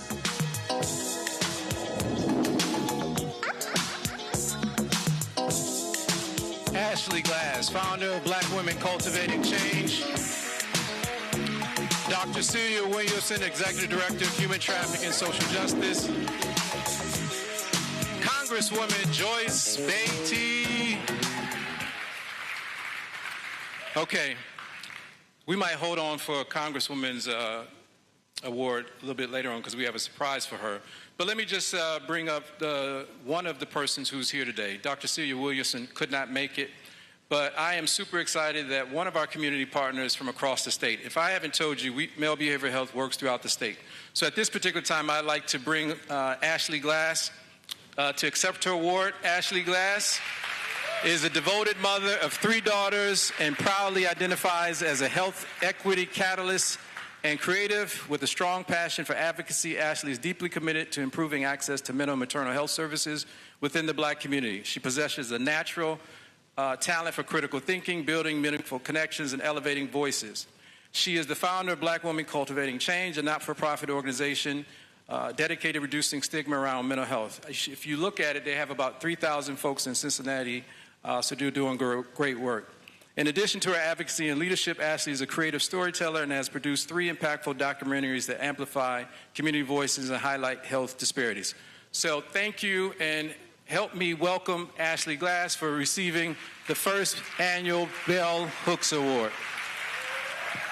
Thank you so much, my sister. All right. A few words. Okay. Just want to thank Jewel so much. So just wanted to share a little bit about how we connected. So Jewel was going around the state doing listening sessions for Black suicide, and I connected with him with that and just admire your passion, your authenticity, your tenacity, your just the willingness you are to build trust and amplify the voices of the Black community. And just want to say thank you from the bottom of my heart for all the work that you do. I know it's not an easy job, but just want to thank you for everything that you do. So. All right. Can you get a picture? All right. Oh, okay. That's cheesy. All right, thank you. Congresswoman Beatty, we'll go save yours, okay? All right, we got something special for you. Now, next is the Tony Porter Award. We're actually moving through this. Tony Porter Award video should be coming up. There you go. First Annual Tony Porter Award. This award recognizes a man who has demonstrated outstanding leadership, commitment, and advocacy on behalf of women, girls, families, and communities, while also supporting the healthy emotional, relational, and community development of Black men and Black boys. Named in honor of internationally recognized educator, activist, and co-founder of A Call to Men, this award celebrates leaders who embody courage, accountability, integrity, emotional wellness, and a commitment to ending violence while promoting healthier forms of masculinity and gender justice. The Tony Porter Award honors men who advocate for the protection and empowerment of women and girls, challenge violence, abuse, sexism, and harmful masculinity, lead with humility, compassion, accountability, and integrity. And the winner is... County Administrator Kenneth Wilson and Sean Hart, Executive Director of Involved Dad. Sean is not here tonight, but the County Administrator Kenneth Wilson is here. If you could come up and accept this award.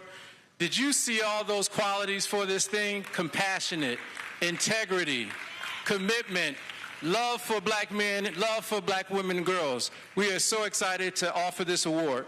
Kenneth Wilson was appointed County Administrator in January 2015. As County Administrator, the highest unelected post in the county government, Mr. Wilson leads 15 county agencies with more than 1,400 employees. He oversees the county's annual $2.2 billion budgeting process for 35 agencies. He holds a Master's of Public Administration from Ohio University and a Bachelor of Arts from James Madison College at Michigan State University.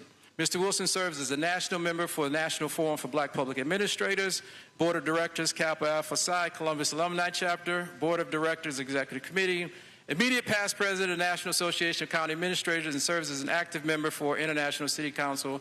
And you can see the brother has all types of degrees. So what we're most interested in is honoring him in this way for leading this sort of vision of what it means to work together in our community. So let's thank Mr. Wilson for all he's done, and so excited to give him this award.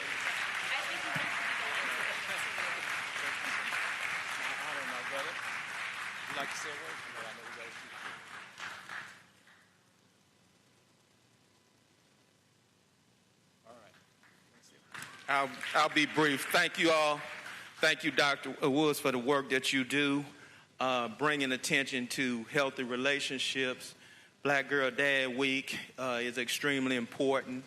I stand here as the father of 2 adult young ladies, but I'm still going to be a black girl dad for life. It's something I can't retire from. I'm dedicated to my family.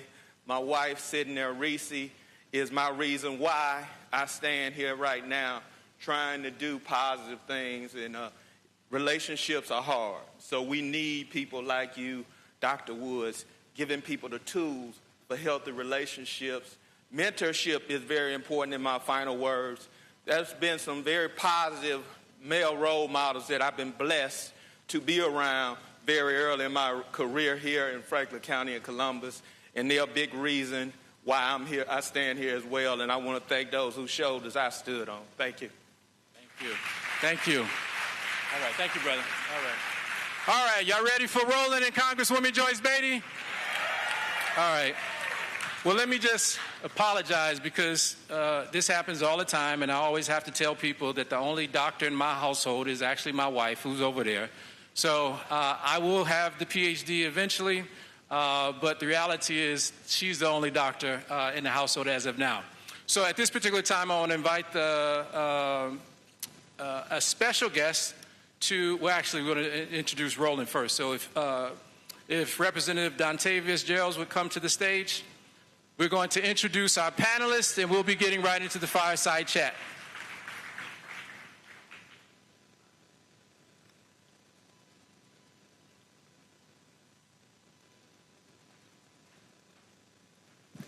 Good evening, everybody. How y'all doing today? Good evening, everybody. How y'all doing today?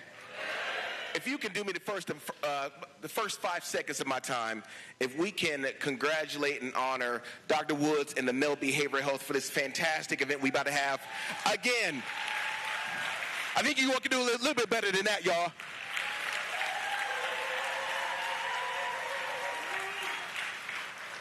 It is truly my honor and my privilege to introduce one of the most influential and truly great voices of American journalism and black media today, Roland S. Martin.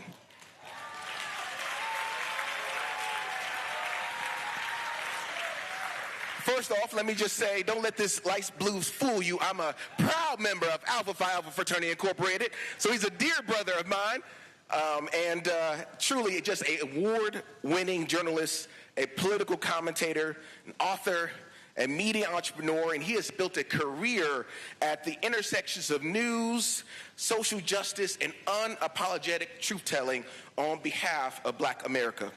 Roland Martin is the founder and host of the Roland Martin Unfiltered, a pioneering daily digital news show that delivers in-depth reporting and analysis on politics, culture, and economic empowerment, and truly from the Black perspective. He has previously served as commentator for CNN, appearing regularly on programs such as The Situation Room, AC 360, and was the host and managing editor of TV One's News One Now and the Washington March with Roland Martin. I think that deserves a round of applause, y'all.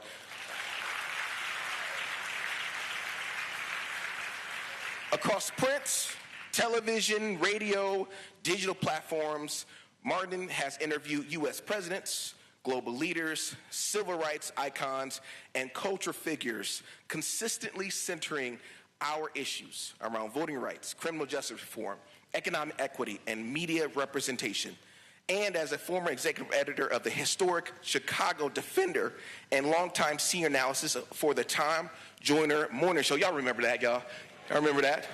He has been repeatedly named one of the most influential African Americans in the nation by outlets including Ebony, Jet, and The Root.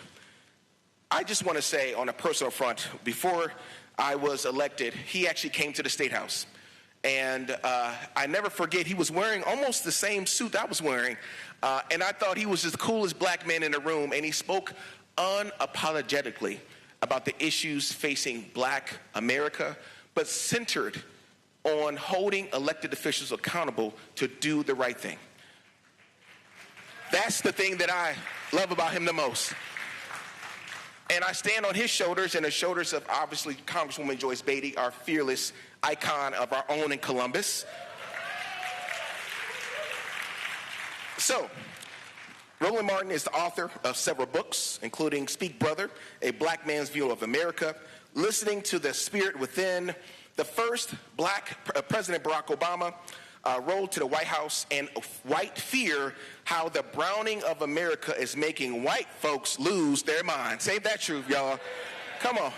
So please join me with the loudest applause you can in welcoming a trailblazer for independent Black media, a powerful champion for democracy and economic empowerment, Roland S. Martin, to the state of Black America. Let's go. Let's go.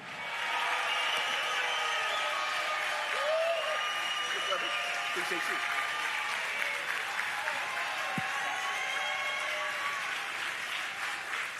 Now we have a surprise for Congresswoman Joyce Beatty. We have a special person who's going to introduce her. that's coming up. He looks so handsome, just to let you know. So as he walks on the stage, I want you all to give a big round of applause to her grandson, Congresswoman grandson.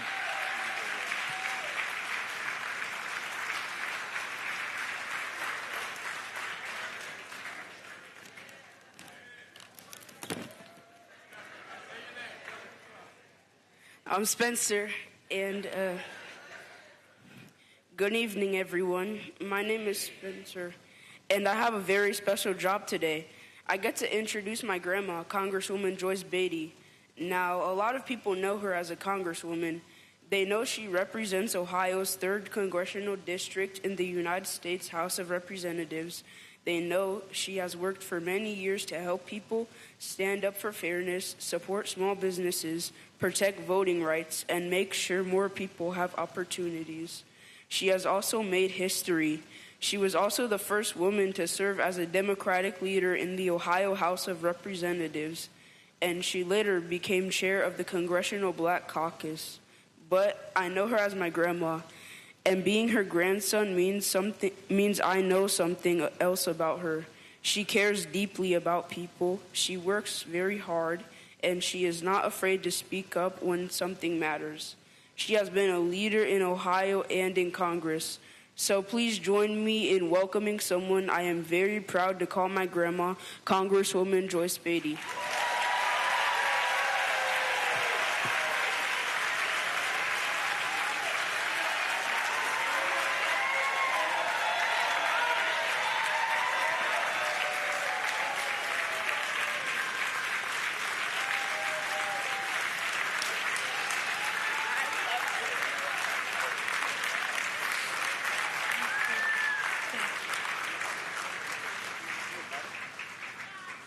Excellent.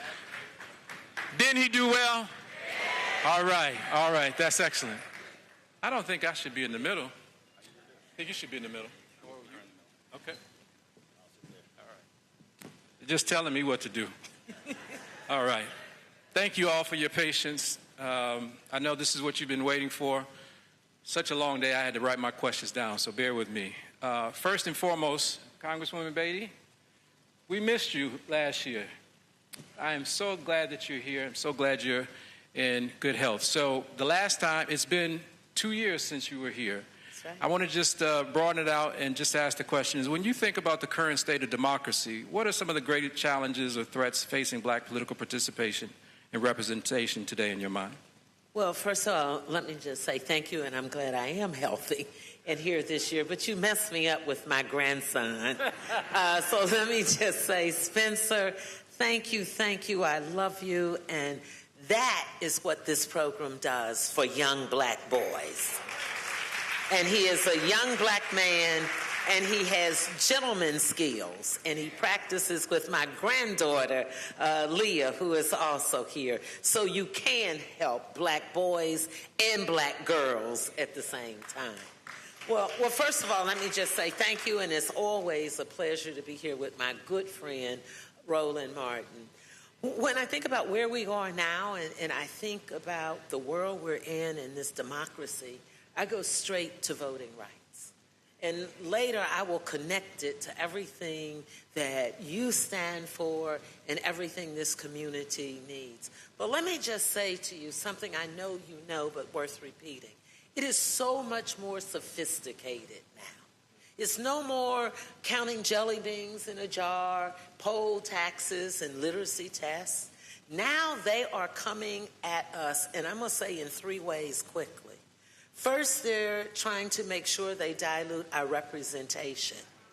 And that's what they've been doing in lawsuits across the country, whether it was Louisiana versus Cali, taking away Section 2 of the voting rights, whether it was then making sure that people couldn't get registered by intimidation and bullying, which we just saw here in Ohio, in Cleveland. The FBI, under this administration, raided a satellite voting registration office in Cleveland, and right here in this community came to the home of our directors and tried to intimidate them, but they were lucky that the director's husband is a brilliant young lawyer, Kyle Strickland. And so he knew better to let them intimidate him, but most people wouldn't. And then you get to the other thing that they're doing, and that's gerrymandering and redistricting so we can no longer have representation. 2 years ago, through a lawsuit in Louisiana, we went from 1 to 2 members of Congress. 2 because we needed it. Louisiana is made up of 30% of the voting electorate are black folks. So we got 2. And just as easy as we got it, Jewel, they just took it away a week ago. And Cleo Fields, who came to Congress 28 years ago at the age of 28, then the same thing happened. 4 years later, he left Congress to come back, still under 60 years of age and serving 1 term, and they've done away with his seat. A black man. I could go to Alabama. I could go more, but I'm going to just do Alabama.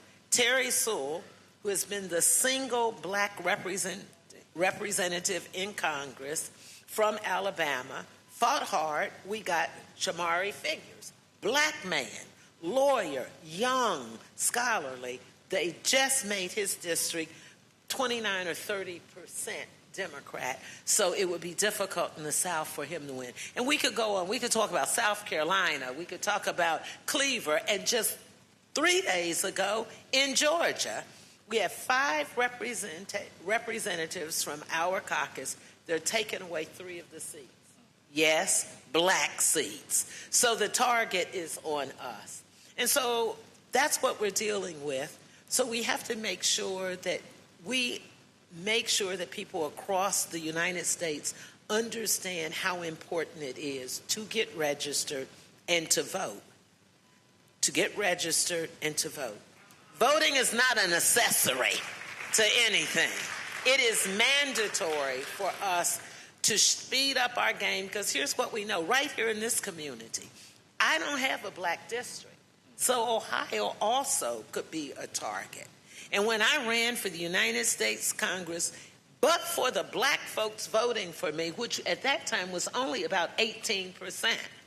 And thank you, because I think I got all 18%, thanks to you all.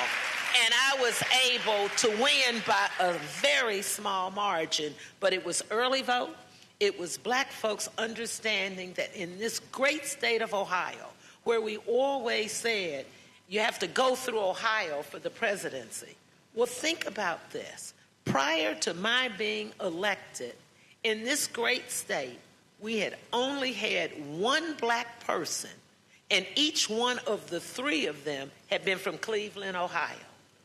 Coming north, coming south, we had never had black representation in Ohio but for 1 person.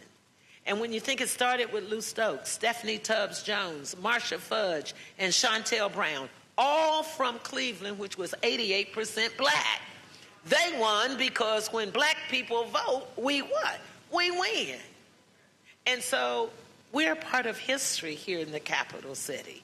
And we can't afford to lose this by not getting registered and not voting. Anything you want to add to that question, Roland? So, always glad to be here back in Columbus. Always good to be with Congresswoman Joyce Beatty. And so I certainly appreciate coming back. Also, I'm a firm believer about speaking outside of the room.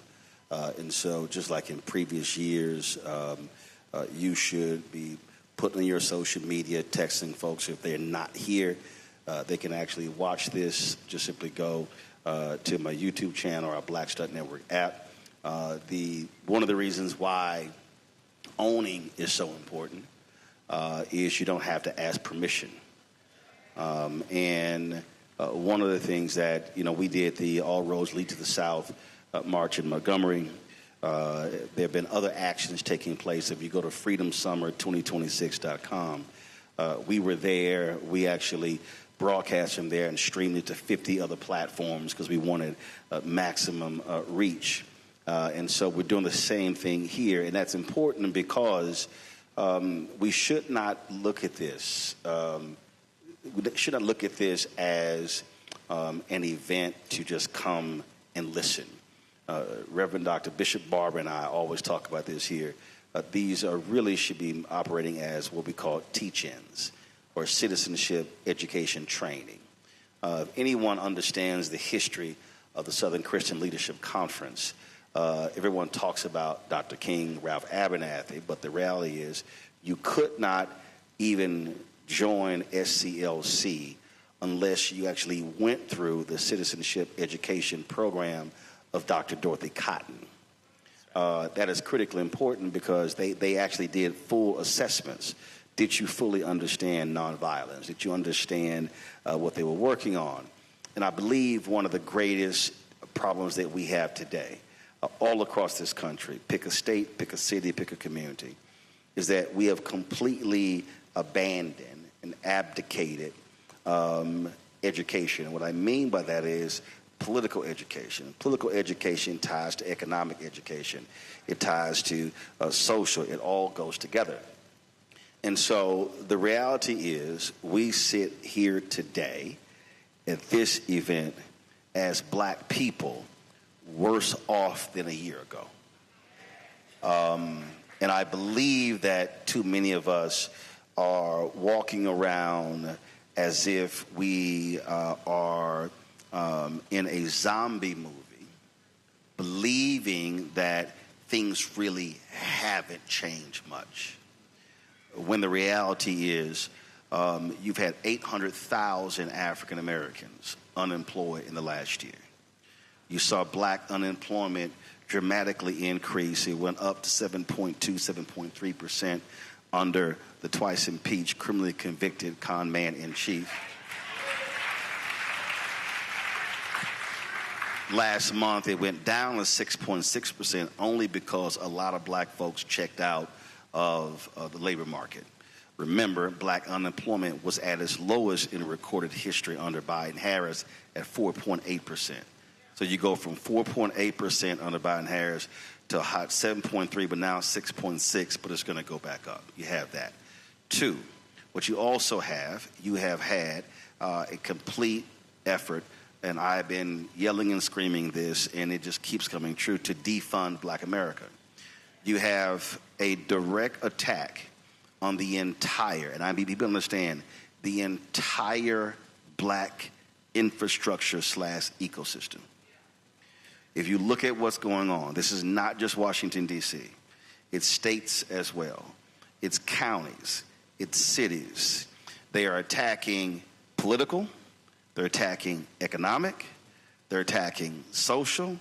They're attacking education because they literally are pissed off at the 1964 Civil Rights Act, 1965 Voting Rights Act, 1968 Fair Housing Act, but you've got to go back further.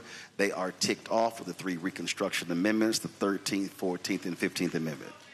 So we have to recognize that we have an extreme court, not a Supreme Court. And just to understand, again, how crazy this is. You heard Congresswoman Beatty talk about the Louisiana versus Calais decision. This is what is so insane. This is literally the same extreme court that ruled that Louisiana racially discriminated against black people to create the seat. They literally ruled that Alabama racially discriminated. The Alabama legislature comes back, defies the court, refuses to draw it, draws a racially discriminatory map, and then says, let's go back and get one more shot, and they did. That happened. Today, the Supreme Court refused to hear a challenge to a lower court ruling that came out of Arkansas, and I've been warning folk for the last 3 years this case was coming, that they are not. The lawsuit said only the Department of Justice can file discriminatory lawsuits again when it comes to voting rights. So that lawsuit was designed to prevent the NAACP Legal Defense Fund, Lawyers Committed for Civil Rights Under Law, ACLU, Black Voters Matter, or any group from filing lawsuit. Conservative court ruled in their favor. Conservative appeals court ruled in their favor. Supreme Court just allowed law to stand. So in those 8 states, and look, Missouri is one of them, but these are not populous states for African Americans. In these 8 states, then the only folk who can file a lawsuit is Trump's Department of Justice. Do not be shocked to see that exact same lawsuit filed in the 4th Circuit, the 5th Circuit. That's going to hit all of them. And so we have to understand this. Under Biden-Harris, the last year, $10 billion in federal contracts. Only 2%, but it was the highest amount ever. Under Trump, that number is already down to 1.2%. They want to wipe out. I have talked to black contractors, folks who have done amazing work, contracts frozen. Not only that, the attack against DEI has completely altered every black nonprofit in America. Some have seen the eradication of up to 80-90% of their funding. The black folks who worked in those corporate offices no longer are there. They've been gutted and wiped out. Corporations today are completely afraid to fund black events because the Trump administration is so devious and so evil that you just take telecommunications companies, his FCC, they literally look at the list of all the things that these companies are sponsoring. And if they see black, Latino, if they see Asian, if they see female, they say, you got to cut all that out or we're not going to approve your mergers. We're not going to approve your acquisitions. That's Brendan Carter, FCC chair. So you've never had in American history where an occupant of the Oval Office, because I will never, ever give him the title of president. You have never, ever had an occupant of the Oval Office use the power of the office to attack, demean, degrade, and target corporations, law firms, nonprofits. This entire national ecosystem is afraid of this man. And the problem is we have too many people who are afraid to challenge him, afraid to call him out, and we know he can't stand her because out of all those damn people sitting on the board of the Kennedy Center, she was the only one that filed the lawsuit. One, and they are so childish that if you drive by the Kennedy Center, they have a massive tarp covering up the name because he's so mad that they take his name off the building. We need to understand the level of evil. And the last thing I'll say this here. The New York Times just reported Pete Hegseth is so racist. He is so racist that he is personally removing black generals, women generals from being promoted because he said they supported diversity. He just removed a black man from being appointed, and the review board picked his brother, number 1, and chose a white man who was number 3, but they have the audacity to talk about merit. We need to realize that this is Jim Crow 2.0 right now, and too many of us are not acting like it. You know, I'm actually feeling like I just want to get out of the way and let these conversations, but... I told you to throw them questions out. Right. So, Congresswoman... No, I'm going to make some comments to say thank you. So 100%. So, Congresswoman, please feel free to, sort of add on to that. But I'm specifically interested, since rolling with national, anything in Ohio that makes you want to talk about the specific challenges and opportunities. You mentioned, for example, what happened in Cleveland. Is there anything that you see that specifically might be something we need to pay attention to about what will be happening here in Ohio moving forward, specifically in the next 2 or 3 years? I think if we go back to what Roland says, it all relates to Ohio. When you look at, let me thread the needle for you. The reason it's important for us to register and vote, because you get the outcomes of who you elect. And so when you want to talk about our black little boys and girls and them telling them that they can't read books like Amanda Gordon, Toni Morrison, First Lady Michelle Obama, because they don't want them to have the hope or the knowledge of seeing that they can be what we know they can be. If you want to talk about health care, but for President Obama, we would not have had the Affordable Care Act. Young college kids wouldn't have been able to stay on their parents' insurance over 26, and everybody in this auditorium wouldn't have been insured because we've all had a pre-existing condition.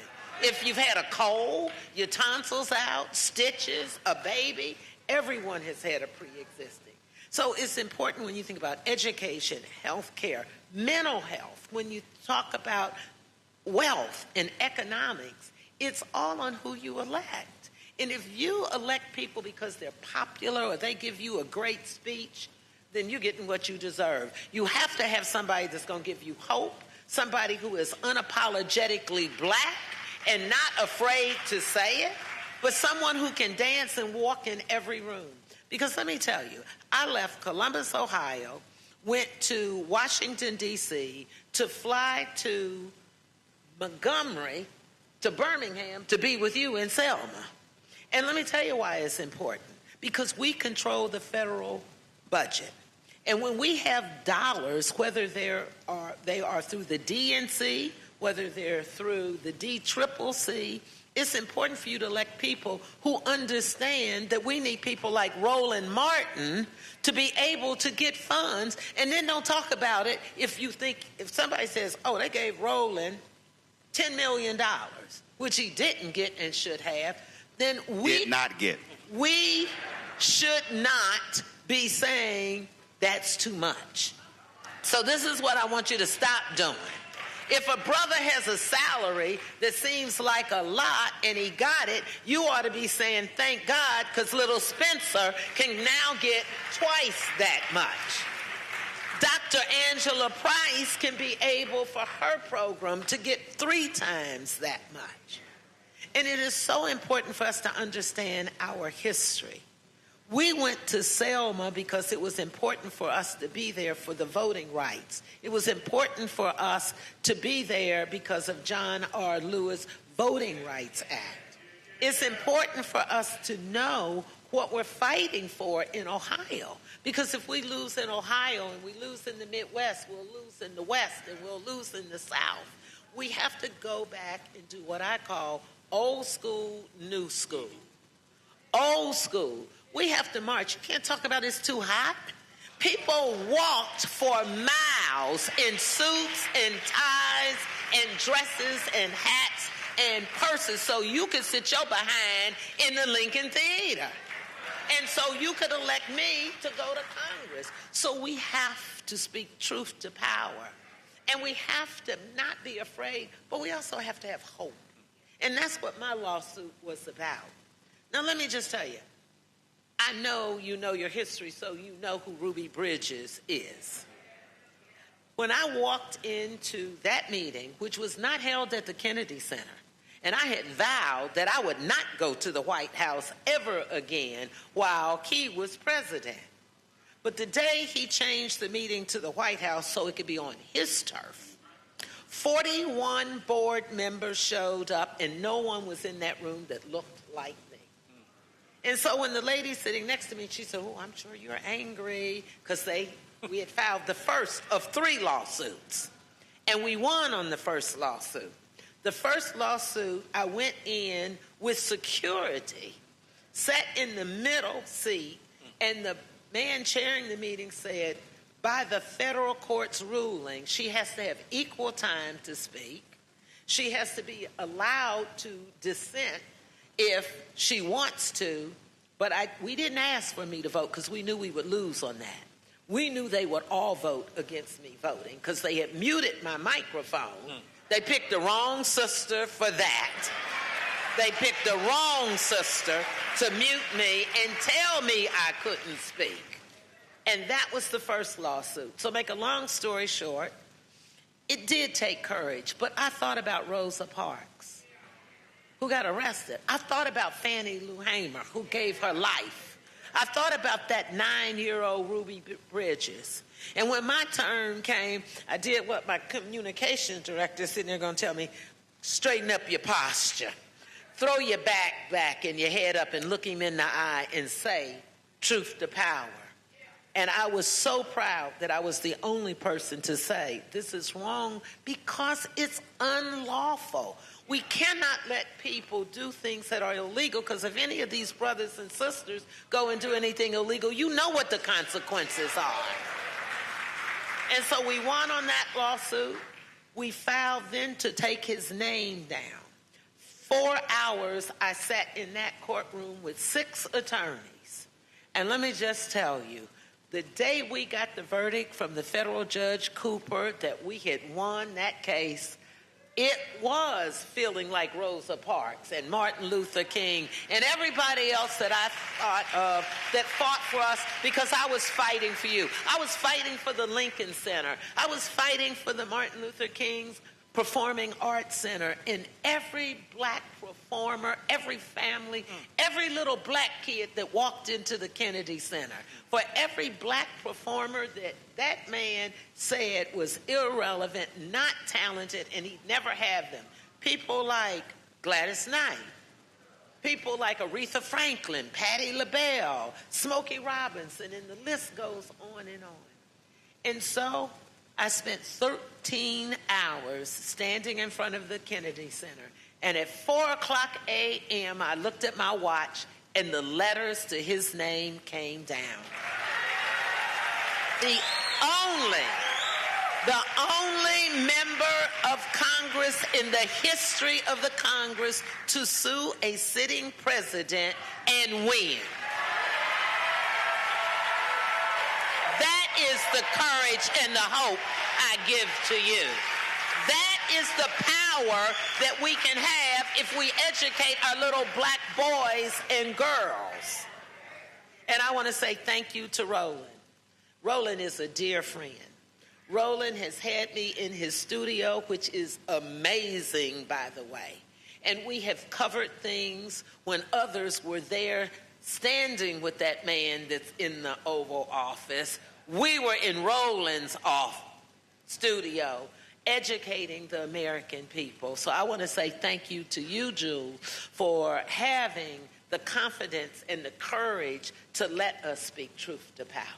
There's something, there's something that the Congresswoman said that everyone here, you need to really understand the role that you play. She said, quote, by federal decree, which means that was a federal judge. Even though she's a member of Congress, she's in the House. House members don't have a say in who becomes a federal judge. That's the Senate. Presidents appoint, Senate confirms or denies. So you ask the question, Ohio, you've got a Senate election.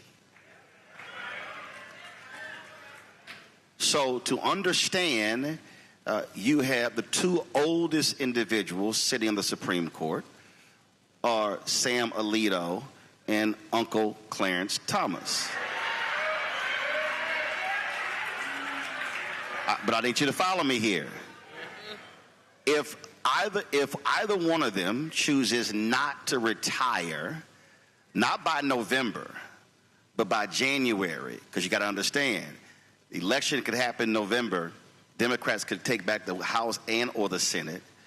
One of them can retire, and I can guarantee you they will move for a confirmation immediately, meaning in November or December before the new Congress comes in. But let's say they don't retire. That means that Democrats can control the Senate, and then they can determine if there's even a hearing. I dare say that Democrats should have the guts, if one of them decides to step down or one of them passes away, to say to Republicans, we ain't going to hold we're going to do the same thing y'all did. That's right. To Obama and Merrick Garland. But again, you have a gubernatorial race. You've got on the Republican side, Vivek Ramaswamy, who don't give a damn about black people. By the way, understand he should be thanking black people, because the only way him or his ancestors could come into the country was because of us fighting to change the immigration laws. But follow me here.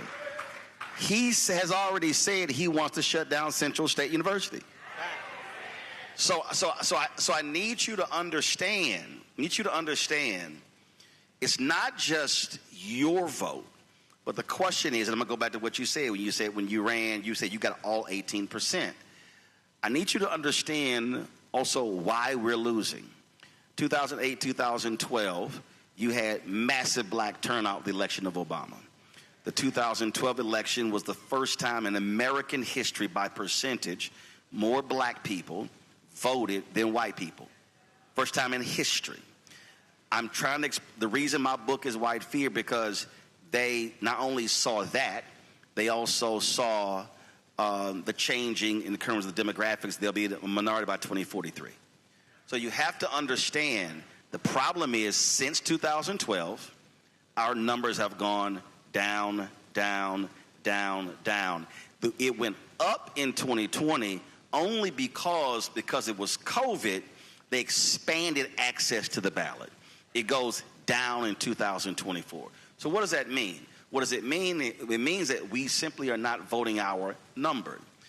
Congressman Harold Washington was elected the first black mayor of Chicago because 85% of all eligible black voters voted. There were some precincts by noon, 100% had already voted. They literally were like, can we go home? Why are we still open? And they said, no, by law, you got to stay open. Why is that important? Because we have to look at numbers. We have to look at what's turnout, not percentage, turnout, raw numbers. So when I was here in 2024, I was in Cincinnati, and we were and I've been telling this to D9 and other places. So I'm at a black-owned restaurant, because whenever we travel, we only go support black-owned restaurants. And I'm in the restaurant. A brother comes up to me. He's an alpha. He said, hey, man, we're going to be at the Bengals game tomorrow doing voter registration. I said, why? He said, what do you mean? I said, okay, you're going to be in the parking lot doing voter registration. I said, you're going to be out there 4 or 5 hours. How many people are you actually going to see? He goes, I don't understand. I said, this is what you need to do. You need to go to the Board of Elections. You can go on the website. You need to pull the 5 or 10 largest black voting precincts in Cincinnati. Then look at the last state election and the federal election to see how many people in each precinct were eligible to register, eligible to vote. Then look at how many were registered. Then look at how many actually voted. That's your low-hanging fruit. And then what you do is go door to door in that precinct. I said the amount of time you're spending at a game means nothing. You could literally be impacting 200, 300, 400 in these precincts. The reason Trump controls the House is they won the House in those races by a total of 7,000 votes. See, we keep thinking this is no. 7,000. They have what, a 1 or 2 seat majority. 7,000 votes was the difference in them controlling the House. When you start looking at numbers, a black woman would be the Supreme Court Justice in North Carolina, Sherry Beasley, if she had gotten 402 votes. She lost by 401 votes. You just had an election in Florida. A Democrat was elected mayor in one of the cities there, won by about 12 votes. What you're seeing in Virginia, I think in 2018, there was an actual tie between the two candidates. The name had to be pulled out of a hat, and not only did that determine who won, that also determined who controlled the Senate. So that pulling them out of the hat controlled the entire, who controlled the legislature. So why is that important? We're not voting our capacity. Who votes the most? If you're 65 or older, raise your hand. You are the highest voted. You turn out more than anybody else. If you're 55 to 64, raise your hand. You're number 2. If you're 45 to 54, raise your hand. You're number 3. If you are 35 to 44, raise your hand. All right? Now I want y'all turn the lights up, please. No. Follow me here. Follow me here. Again, 65 plus, raise your hand. Okay? 55 to 64, raise your hand. 45 to 54, raise your hand. 35 to 44, raise your hand. All right. No, hold up. Follow, I'm going somewhere. 28 to 34, raise your hand. Okay, hold up. Wait. 18 to 27, raise your hand. All right, so here's why I just did that. You just witnessed how I started at 65 plus, more hands went up, and as we went down, fewer hands went up. That's actually the voter turnout. There it is. So the issue that we have right now in numerous places, we're not voting our capacity. We're leaving 10, 12, 15, 18, 20, 30, 40, 100,000 votes at home. Georgia had a gubernatorial election a couple of years ago. 900,000 and 1.1 million black folks did not vote. 616,000 North Carolina did not vote. So our issue is we have power that's untapped. We have power that we're not accessing. And what we're doing is we're waiting for somebody else to go do the work, when that is not how we're going to change this. And so we have the ability. What should be happening now, this is June. You've got July, August, September. You should be in what I call the inform, educate, enlighten, and empower stage. There should be every week somewhere in Columbus, Politics 101 at a church, at a community group. Then you find out what's the voter registration deadlines. Now you focus on that. Now once the deadline hits, when does early voting start? And then when is the election? Now let's do the same thing in Montgomery. Look at our vast resources. How many churches and community groups have buses and vans? No, we're going to take folks to the poll. That's old school. That's right. So I need us to get out of this idea that this is voter mobilization. This by itself is not voter mobilization. You have to actually talk to people. If a person says, man, I ain't voting, this is real simple. This is all you have to say is, I'm telling you, if somebody said, that stuff don't matter, it's not impacting my life.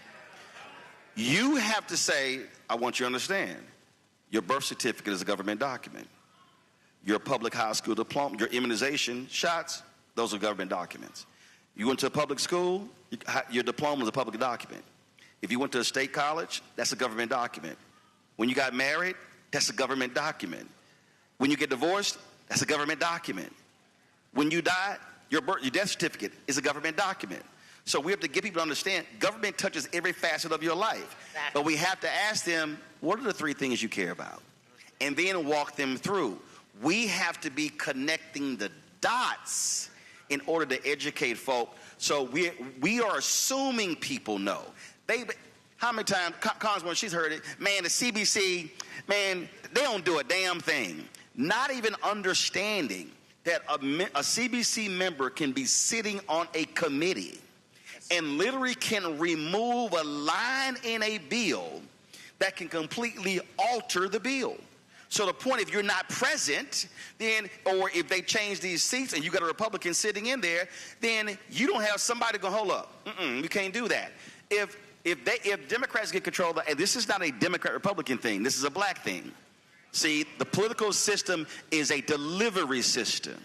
So you have to decide who can deliver more things to me, them or them. If they are anti-black, meaning Republicans, they surely not going to deliver anything to me. So if this is a delivery system, I'm going to vote for the Democrat, but then hold them accountable to bring back what I asked for. So when Congresswoman Beatty, Democrats control the House, she now sits over the committee on House Financial Services that will be dealing with banks. So she's now questioning. See, so folk need to understand, and it's not just Ohio. She's now challenging them, the national banking policy, the national housing policy. In every facet, she can sit here and say, Bank of America, JP Morgan Chase, Wells Fargo, what is your spending on external law firms, on external accounting firms? What are your contracting? Not just board members, what's your black-owned media advertising? That's how expansive it is. So we need to understand what political power actually does for us. Let me just jump in here, because this is amazing to bring it back to you with Ohio. And I just happened to have this. Had no idea we were going to go this way. So we used to have funds that came back to the community, set-aside dollars. They didn't like that. Democrats were in charge. We brought them back, but we were smart. We called them community projects. So, Jewel, to answer your question and to back up what Roland just said, I'm sitting as the chair of a committee. I'm chair of the Congressional Black Caucus, now the first to be chair emerita. So what happens? All politics are local. So we have Elgin Ward YMCA and the James Ashburn, right? $3 million I got in a line item for them. They had never received monies before. Hold on. Meaning you inserted that into the bill for Ohio and Columbus, Ohio. It gets better. Black man runs Columbus Metropolitan Housing. $1 million in community. The Family Health Center with Dr. Mohammed and Jackie Woodard. Black people leading it. $750,000. Mental health. To our local mental health with Erica Clark, $1 million. Ohio Health to Karen Morrison, $1 million for mammograms. I got more than $20 million for Columbus, Ohio. They're attacking a black mayor in Whitehall, Michael Bivens. So last week, I got him $2.5 million. That's what it means when you vote and you educate your community. And this is stuff, it's like you said, it's not about me bragging, but you put me there. And you have to make sure when you put people there, they can't say, oh, we can't raise money. Right. Oh, we can't do it. Anybody tells you that, don't vote for them. And you tell them, I told you so. Because we are at the most critical point in our lives. And it is so important that we come together. I couldn't do a lot of the stuff without Roland Martin. I'll call Roland, where should I be? What should I say? You have to be able to connect. I'll call Jewel and I'll say, okay, what are you working on now? Who are your sponsors? Can I help? Can we figure this out? And that's what you can do when you're educated about the numbers and the facts. All right, thank you. So Jewel. Let him go with his question. Sure. Come on. So again, we're connecting dots. We're connecting dots.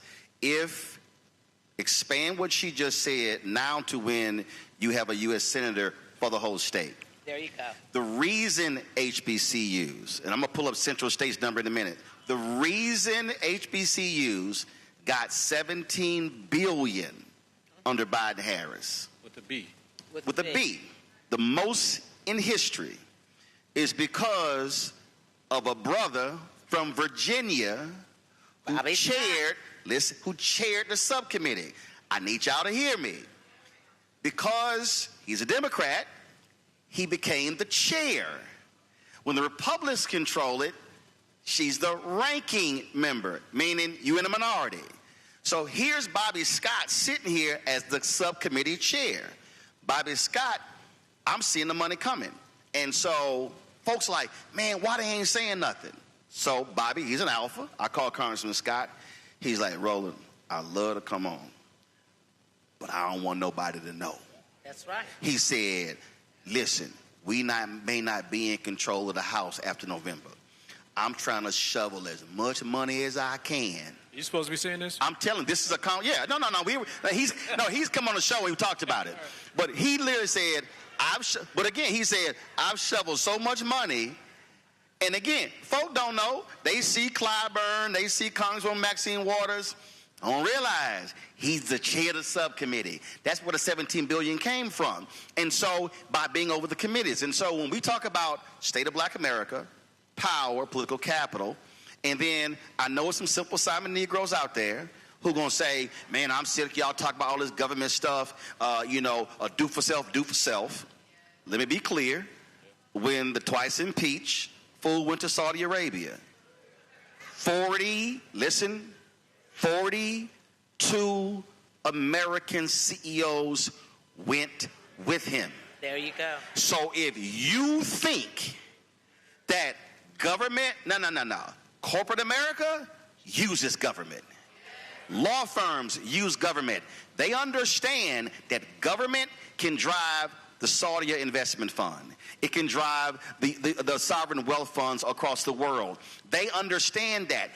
Capital gains, tax policy, all those things. And so how silly do we look saying, nah, man, we ain't doing that government thing. We gonna do for self, when the richest corporations, and Elon Musk became a trillionaire because of government.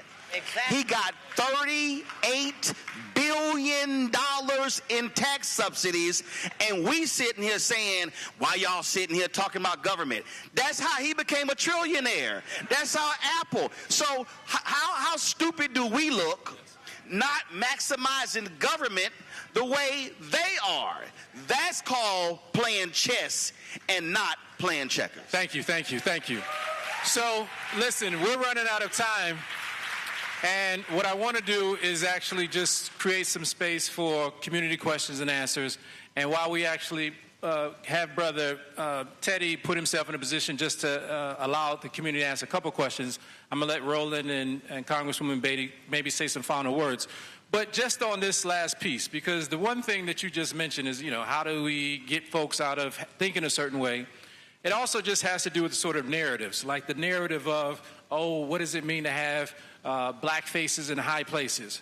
What do we want? Black faces in low places? So what I want us to actually talk about is just, wrapping up some comments, is what would you say, for example, to those young, because you gave the age categories, those are 14 to 18-year-old black males.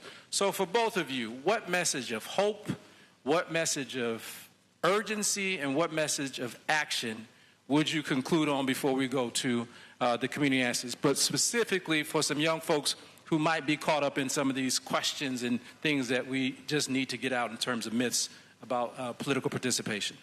Well, I think you have to understand that we now have some of the youngest brothers in Congress that we've had in the history. And it's important because while Bobby Scott has been there for a while, he is a black man. He is a scholar, and he will have a gavel, which means he will put more money not only into HBCUs, but into public schools, so you can have programs whether you go to college or you're in the workforce. You have to think about the war, and you might not be thinking about that like when I was your age in the generation for our young boys who had to go to Vietnam, who had to go to World War II and fight. This president has put $132 billion already in the war with Iran. And when you think about somebody in this room or in their family went to bed hungry last night. Someone went to the grocery store and put half the things in their cart back. Someone pulled up to the gasoline station and got $10 versus $50 worth of gas. That's in this room. And so I'm saying to you, stay in school. Get your education. That's right. I'm saying to you, go to college if you can and want to, and if not, get a skill. I pay more for my plumber and my electrician than I pay for people who have degrees. So it is not necessary for you to go to college, but it is necessary for you to do something. Let me just say this. A black man from Mississippi, Benny Thompson, will have a gavel over Homeland Security to protect you and to protect the good police officers who protect us. Then when you think about Maxine Waters, and I'm second chair to her, we will rule the Federal Reserve where they tried to get rid of Lisa Cook. when you think about this little black girl to these black boys, I'm sitting in the United States Congress, been to more than 32 countries, flown on Air Force One more than I can count. I would have never thought that possible. But someone sat on a stage and said to me, to act free is to be free. And so I want you to be free, because freedom is what you're here today learning about. So I'm going to say to you very simple. This could mean you, or it could be your classmates. There's somebody who is going to school every day, and they've maybe had one meal a day. And before you mentioned the child cuts, I know other state governors have been turning down federal money. This headline says, this is April 10th, 2026. As Ohio's summer meal programs see increased use, federal cuts make it harder to fight child hunger. It says some sites provide up to 10 days of meals per child every 2 weeks, and bulk items like bread and milk are available at some sites as well. So to understand, again, we spend billions of dollars on new sports stadiums, but then don't want to feed people. So if you are a high school student, junior high, elementary school, college, understand that that federal SNAP program is providing food. You may have a classmate, and I heard this directly from teachers, you may have a classmate who is completely unruly, who is out of control, but we never factor in he or she could be hungry.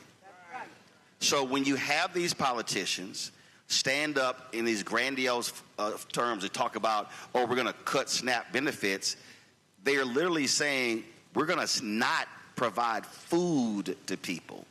And then they throw out waste, fraud, and abuse, when the greatest waste, fraud, and abuse is in the Pentagon, not in the food program. So what I want you to understand is that the fight that's happening today, I'm 57, I'll be 58 in November, the fight today, I'm not fighting for me. I'm literally fighting for my 9 nieces and 4 nephews.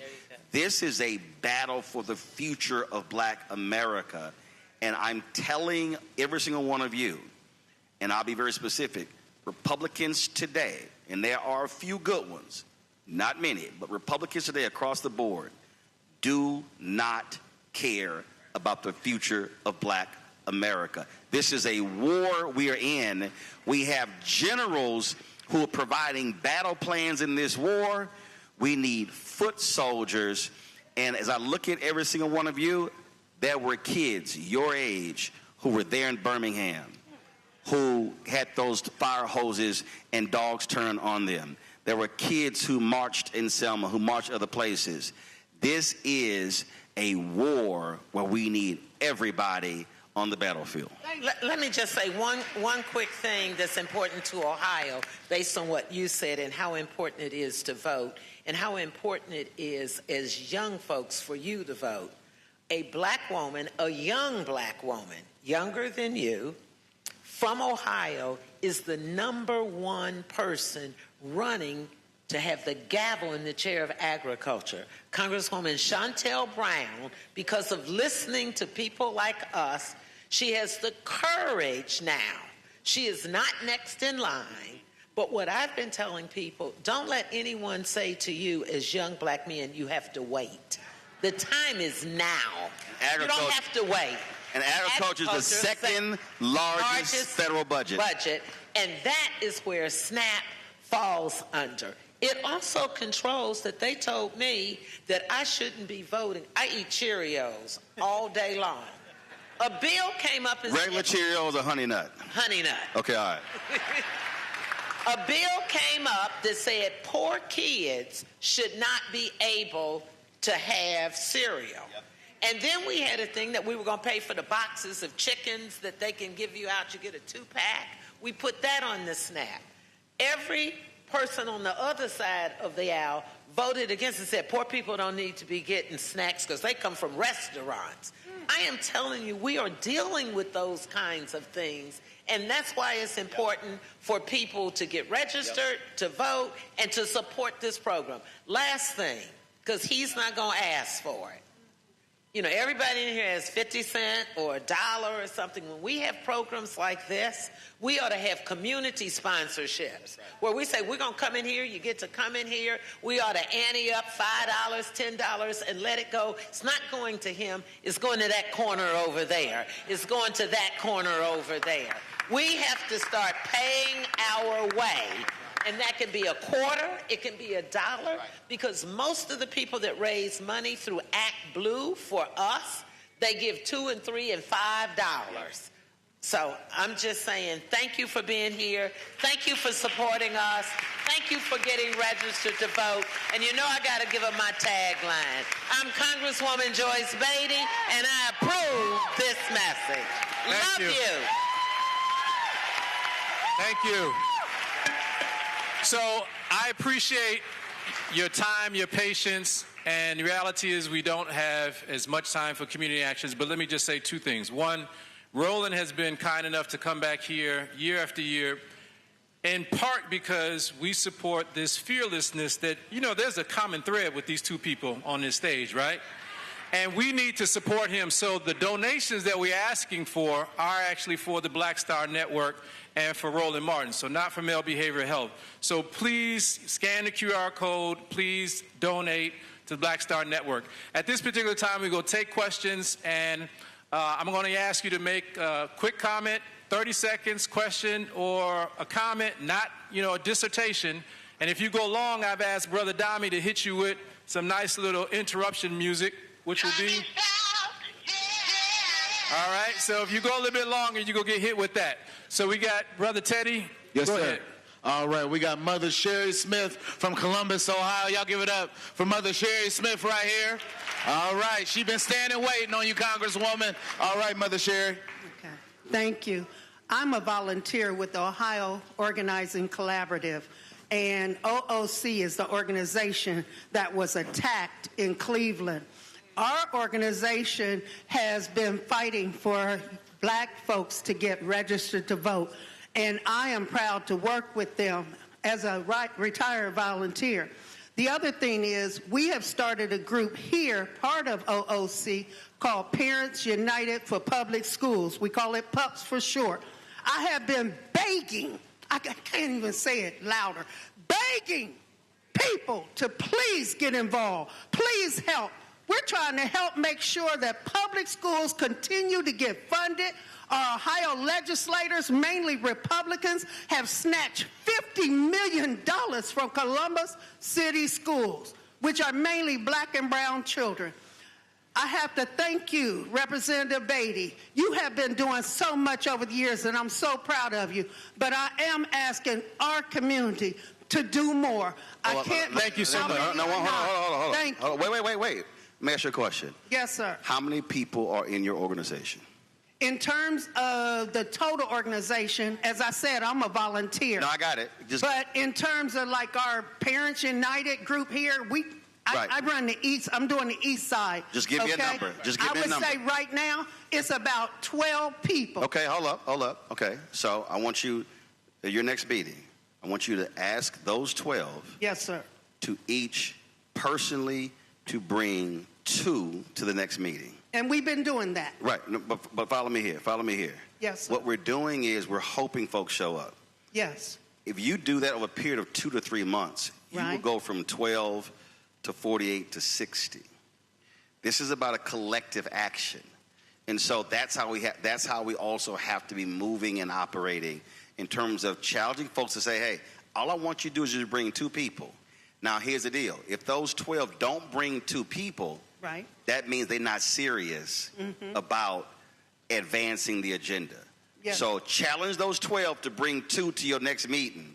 Okay. And then you're going to see how you're going to multiply your folks who are joining. Let me just say this to you. Thank you. Last week, and Jewel attended, we brought Prentice Haney in from OOC, Kyle Strickland, yes, and we brought a group of people into my office so we could educate people. Many people didn't even know about OOC. So to Roland's part, you can ask us to help, but you've got to educate more people about who you are, yes, so they'll know to help. Yes. Thank you so much. Thank you. Thank you. Next God question. Bless. And we're going to ask it to be more of a question than a statement about a number of different things. So, David, hold the mic. Hold the mic. You got it. Hold the mic. All right, we got Thank you very much. Councilwoman Letitia Hall.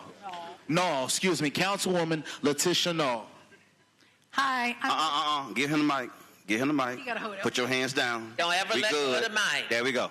All right, Letitia Null, Councilwoman in Woodmere, Ohio, near Cleveland. Soror, Roland, I thank you all. I thank you for being here.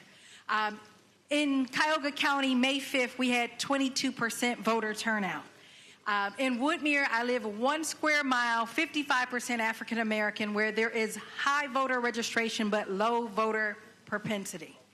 What are 2 or 3 strategies to improve voting with those black voters who have low voter propensity in other major areas where money is not an issue? First, have you pulled the data? Yes. Okay. Second of all, what are the institutions in those individual precincts? And third, do you have a coordinated campaign that's going to ward sites and going old school, knocking on doors with registration forms? So if you have church partners, ask that church to say, I want you to draw a 0.25 mile radius around your church, and I want those folks to knock on those specific doors. And then you have to be tracking that. So you're tracking how many doors knocked, how many times they've been touched. Bishop Barber said Republicans touch their voters 12 times. Democrats touch their voters 4 times. That right there is the difference in terms of, because you got to be able to touch them. So take your group, whatever your organizing group is, and now plot your map to say we're going to hit these number of doors, these streets, these blocks, these precincts, in order to be able to drive that number up. Thank you. Thank you. Just a couple more questions. I apologize. We want to be respectful of people's time. So, next. All right, we got this young man right here, Mr. Michael Stevens Frazier. Mr. Michael Stevens Frazier. All right. I'm here with the Ubuntu Summer Institute, and we are currently looking at some 100 acres of land because we want to be the first to establish a all-men's boarding school in the state of Ohio. And my question to you is, what are some ways where we could get the community to kind of back up and truly support this so we can allow this to come into fruition? You say looking at 100 acres of land, meaning you're looking to acquire. Yes. Have you established what the price is? I believe that we're in the works of talking about pricing and just getting everything established overall. Gotcha. So the next thing is you should be looking at doing a community investment fund to actually acquire that. You got massive platforms out there, whether it's GoFundMe or other platforms where you can actually raise capital to actually do that. We complain about gentrification, but we got to realize that land is available. We simply aren't pooling our resources together. And so if you first establish what the cost of the acquisition is going to be and then begin to put that together, driving that website, I wouldn't be surprised at all that you would get support from around the country. Right. But you have to put that together and then put that on that site and now give people an opportunity to be able to invest in your vision. That's, to me, what a lot of people are doing right now. Understood. I appreciate you.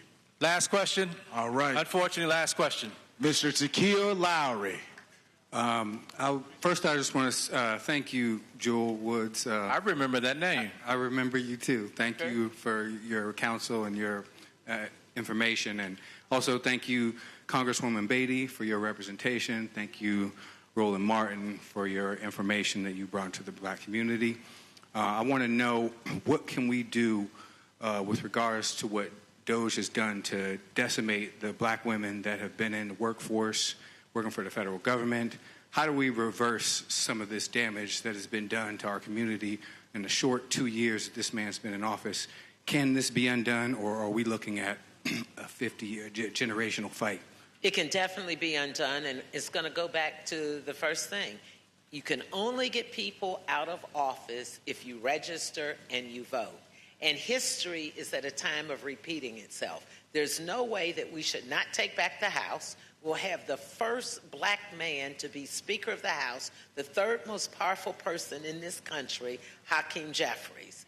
If we do what Roland and others have said and we take back the Senate, Ohio will make that difference. And the way it works is 2 years from then, we will have a presidential election. And if we then, as history tells us, it should be a Democrat, we will then have a different administration who will restore everything that's done. Our first executive orders will undo and put back in what Biden put in after the first presidency. He took away diversity and inclusion. He took away everything that we had for black people. Corporate America bought into it because they were afraid. And so we can definitely undo it. It has happened before, and it will happen again. Vote. So I need you to go micro to macro. What happens is we keep thinking macro as opposed to going micro. And what I mean by that is people come to me all the time and they say, man, who's going to run in 2028? I said, I'm not thinking about 2028. I said, I'm not thinking about it.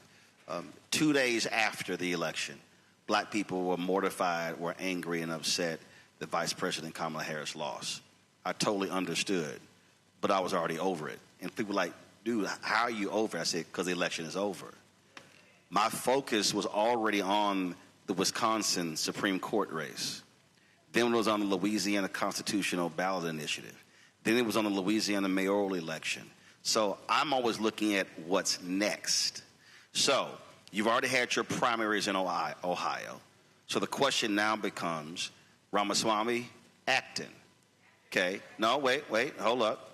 But here's the deal. If you say Acton, then the next thing is, okay, Acton, what is your plan of action for black people? 2, what is your strategy? What is your investment going to be? Because who was the dude who was the congressman of Ohio who totally ignored black folks when he ran for the Senate? What's his name?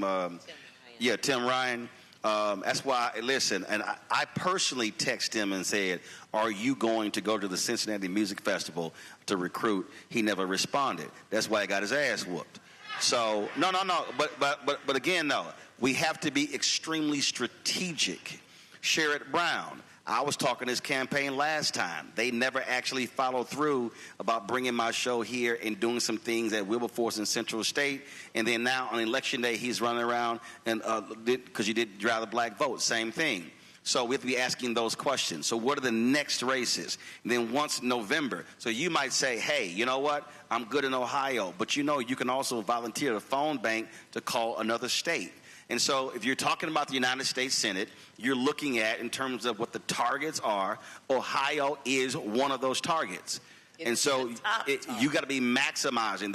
So the goal is, Democrats' goal is to hold Georgia, win North Carolina with Roy Cooper, win Ohio, even though you got a crazy candidate in Maine, but his voting will probably be different from Susan Collins. You got potential in Iowa and Alaska, and then you go in Texas and some other states. Well, Ohio is one of the top 4, and you got Michigan to hold. So Ohio is one of the top states to take, Ohio, North Carolina, and Maine. Now you look at the House. And so the goal is to take either the House or the Senate. You can't take the White House. The election is not until 2028. So you focus on what you can take. And so right now the focus is take the Senate, take the House, take the governor's mansion, because if you take the governor's mansion, then you have the ability to stop a lot of the things that the legislature is doing. Now you start looking at your state Senate and your state House races. Again, we're expending wasted energy talking about who's going to run in 28, and if you're not mobilizing and organizing for 26, then you're ignoring what's going to be happening next. So focus on what's right in front of you. Thank you. So at this particular point, we're about to wind down. I appreciate it. This is where we would have had a sort of call to action. And again, one of the reasons why Brother Roland has been kind enough to keep coming back to Columbus, because I keep convincing him, or at least making the argument, that Columbus is going to be different. So literally for the last 5 to 6 months, we have been working on this civic education program that he's been challenging in us. And we wanted to launch it tonight, so you'll get that invitation shortly, because we had some technical difficulties. So at this time, I'm actually let these beautiful people sort of close us out. Before I let them close out and have the final word, I'll also mention that Roland will be happy to sign a couple books before he leaves us. I'm going to actually ask you all again to donate before you leave. And I'm also going to remind everybody that this is an entire week, right? Tuesday, Wednesday, and Thursday, marriage and family therapy in the black community. Friday, a call to men. Saturday, black father-daughter dance. And Sunday, black love and date night. Look at all the sort of participating restaurants and stuff that are doing that. So at this particular time, I just want to give Congresswoman Beatty and Roland Martin the opportunity to sort of some final thoughts to close us out as we walk out. You know you going first. Stop it. I don't know why you keep talking about it. You my guest. Go ahead and go first. Let me just say. Very rare Alpha will let anybody go after us, but go right ahead. Go ahead. Well, you know, Delta Sigma Theta sororities in the house, so... Yeah, wearing your pink. Deltas can wear any color. As you in blue... Here they go. Here they go. You in blue. And Alphas can wear all of the colors. Here they go.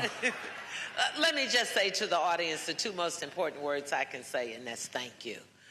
You've been a great audience. You've been a great supporter. So we're going to ask you to donate, and everything must continue to go back to getting people registered and voting, because that is the single most important thing we can do. History tells us that. If you go back to 64, 65, 68, if we go to 1972 when we were in the Midwest in Gary, Indiana, that was the largest at that time gathering of black folks to make sure that we got black folks elected. People like Senator Herschel Craig that's sitting here, that's been a fighter in this community.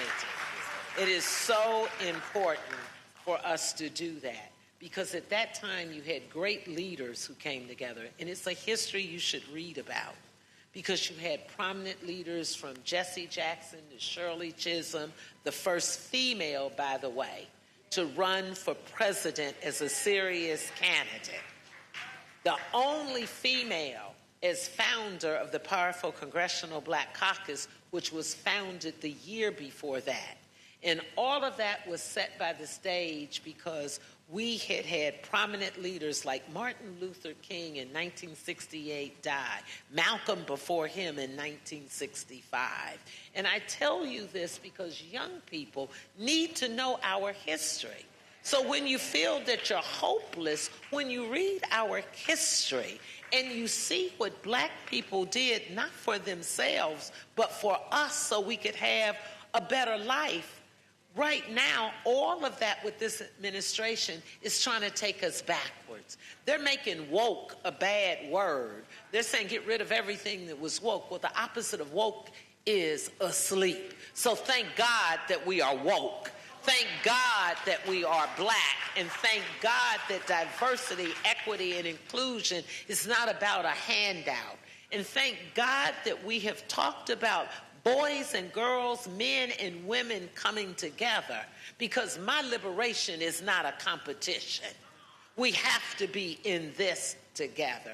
And that's the only thing that I ask you to remember, to stand together, to stand united, and to stand on the shoulders of so many people who died for me and you to be here. And a change is going to come. A change is going to come because we are stronger together. And I want you to remember that. So my message is one of hope. Powerful. April 3rd, 1968 at Mason Temple in Memphis, Dr. King gave his last sermon.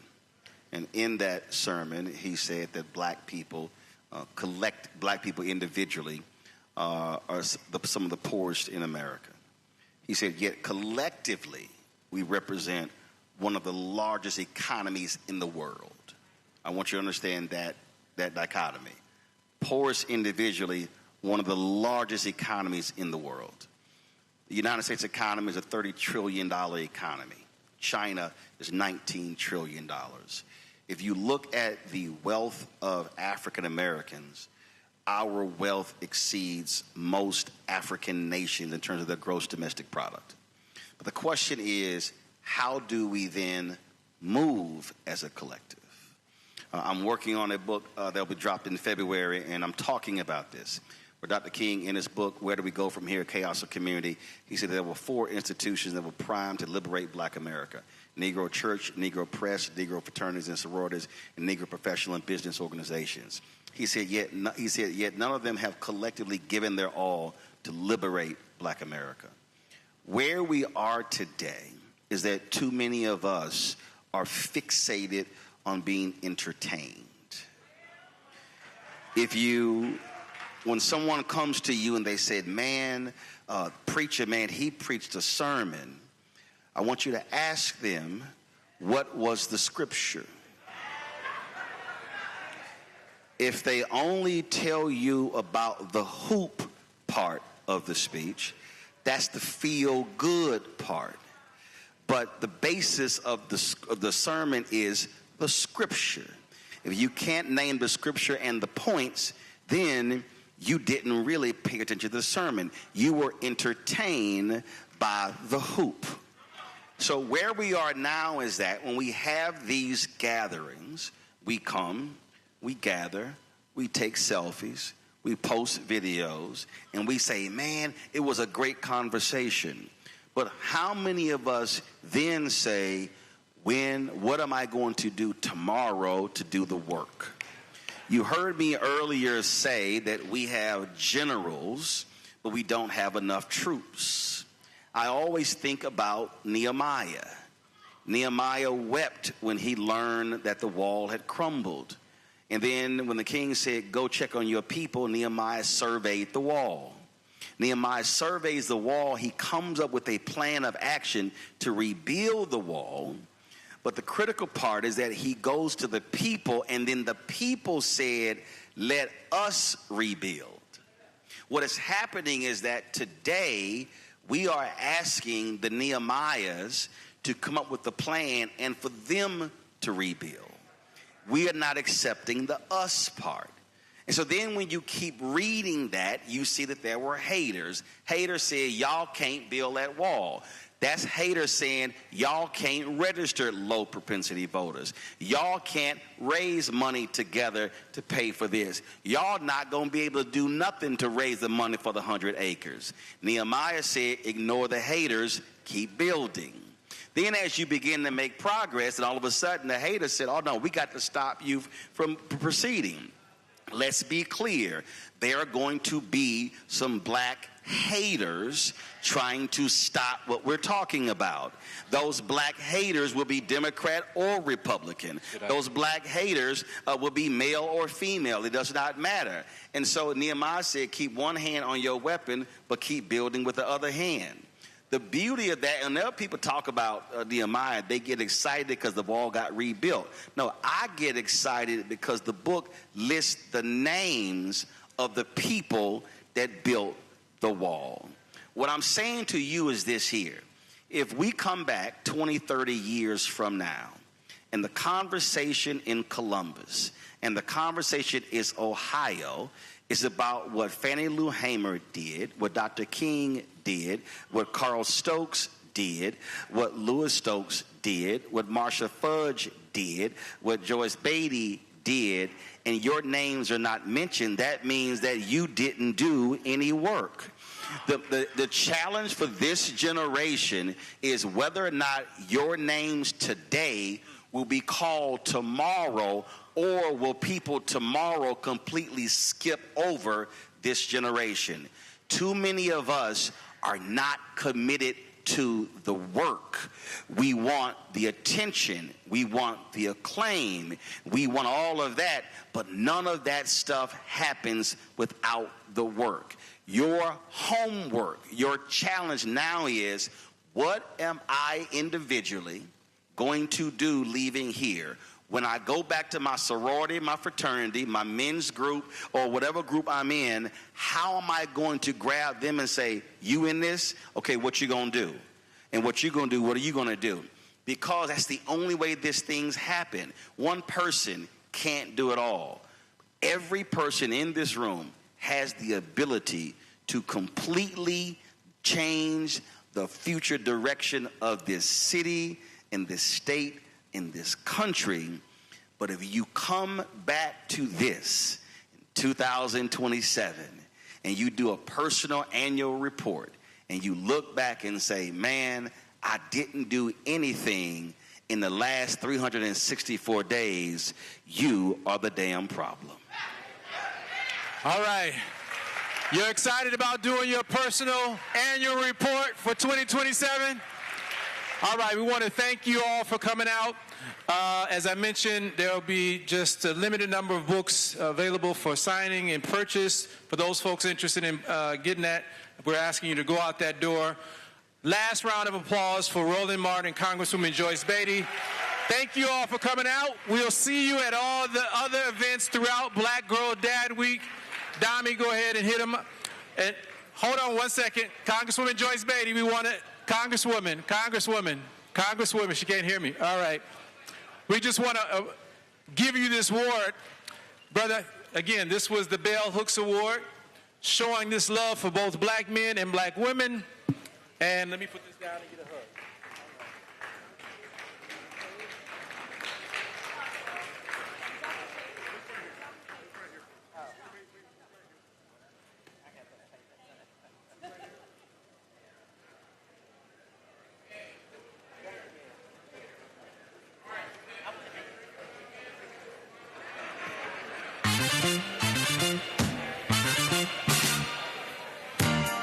We thank you all for coming.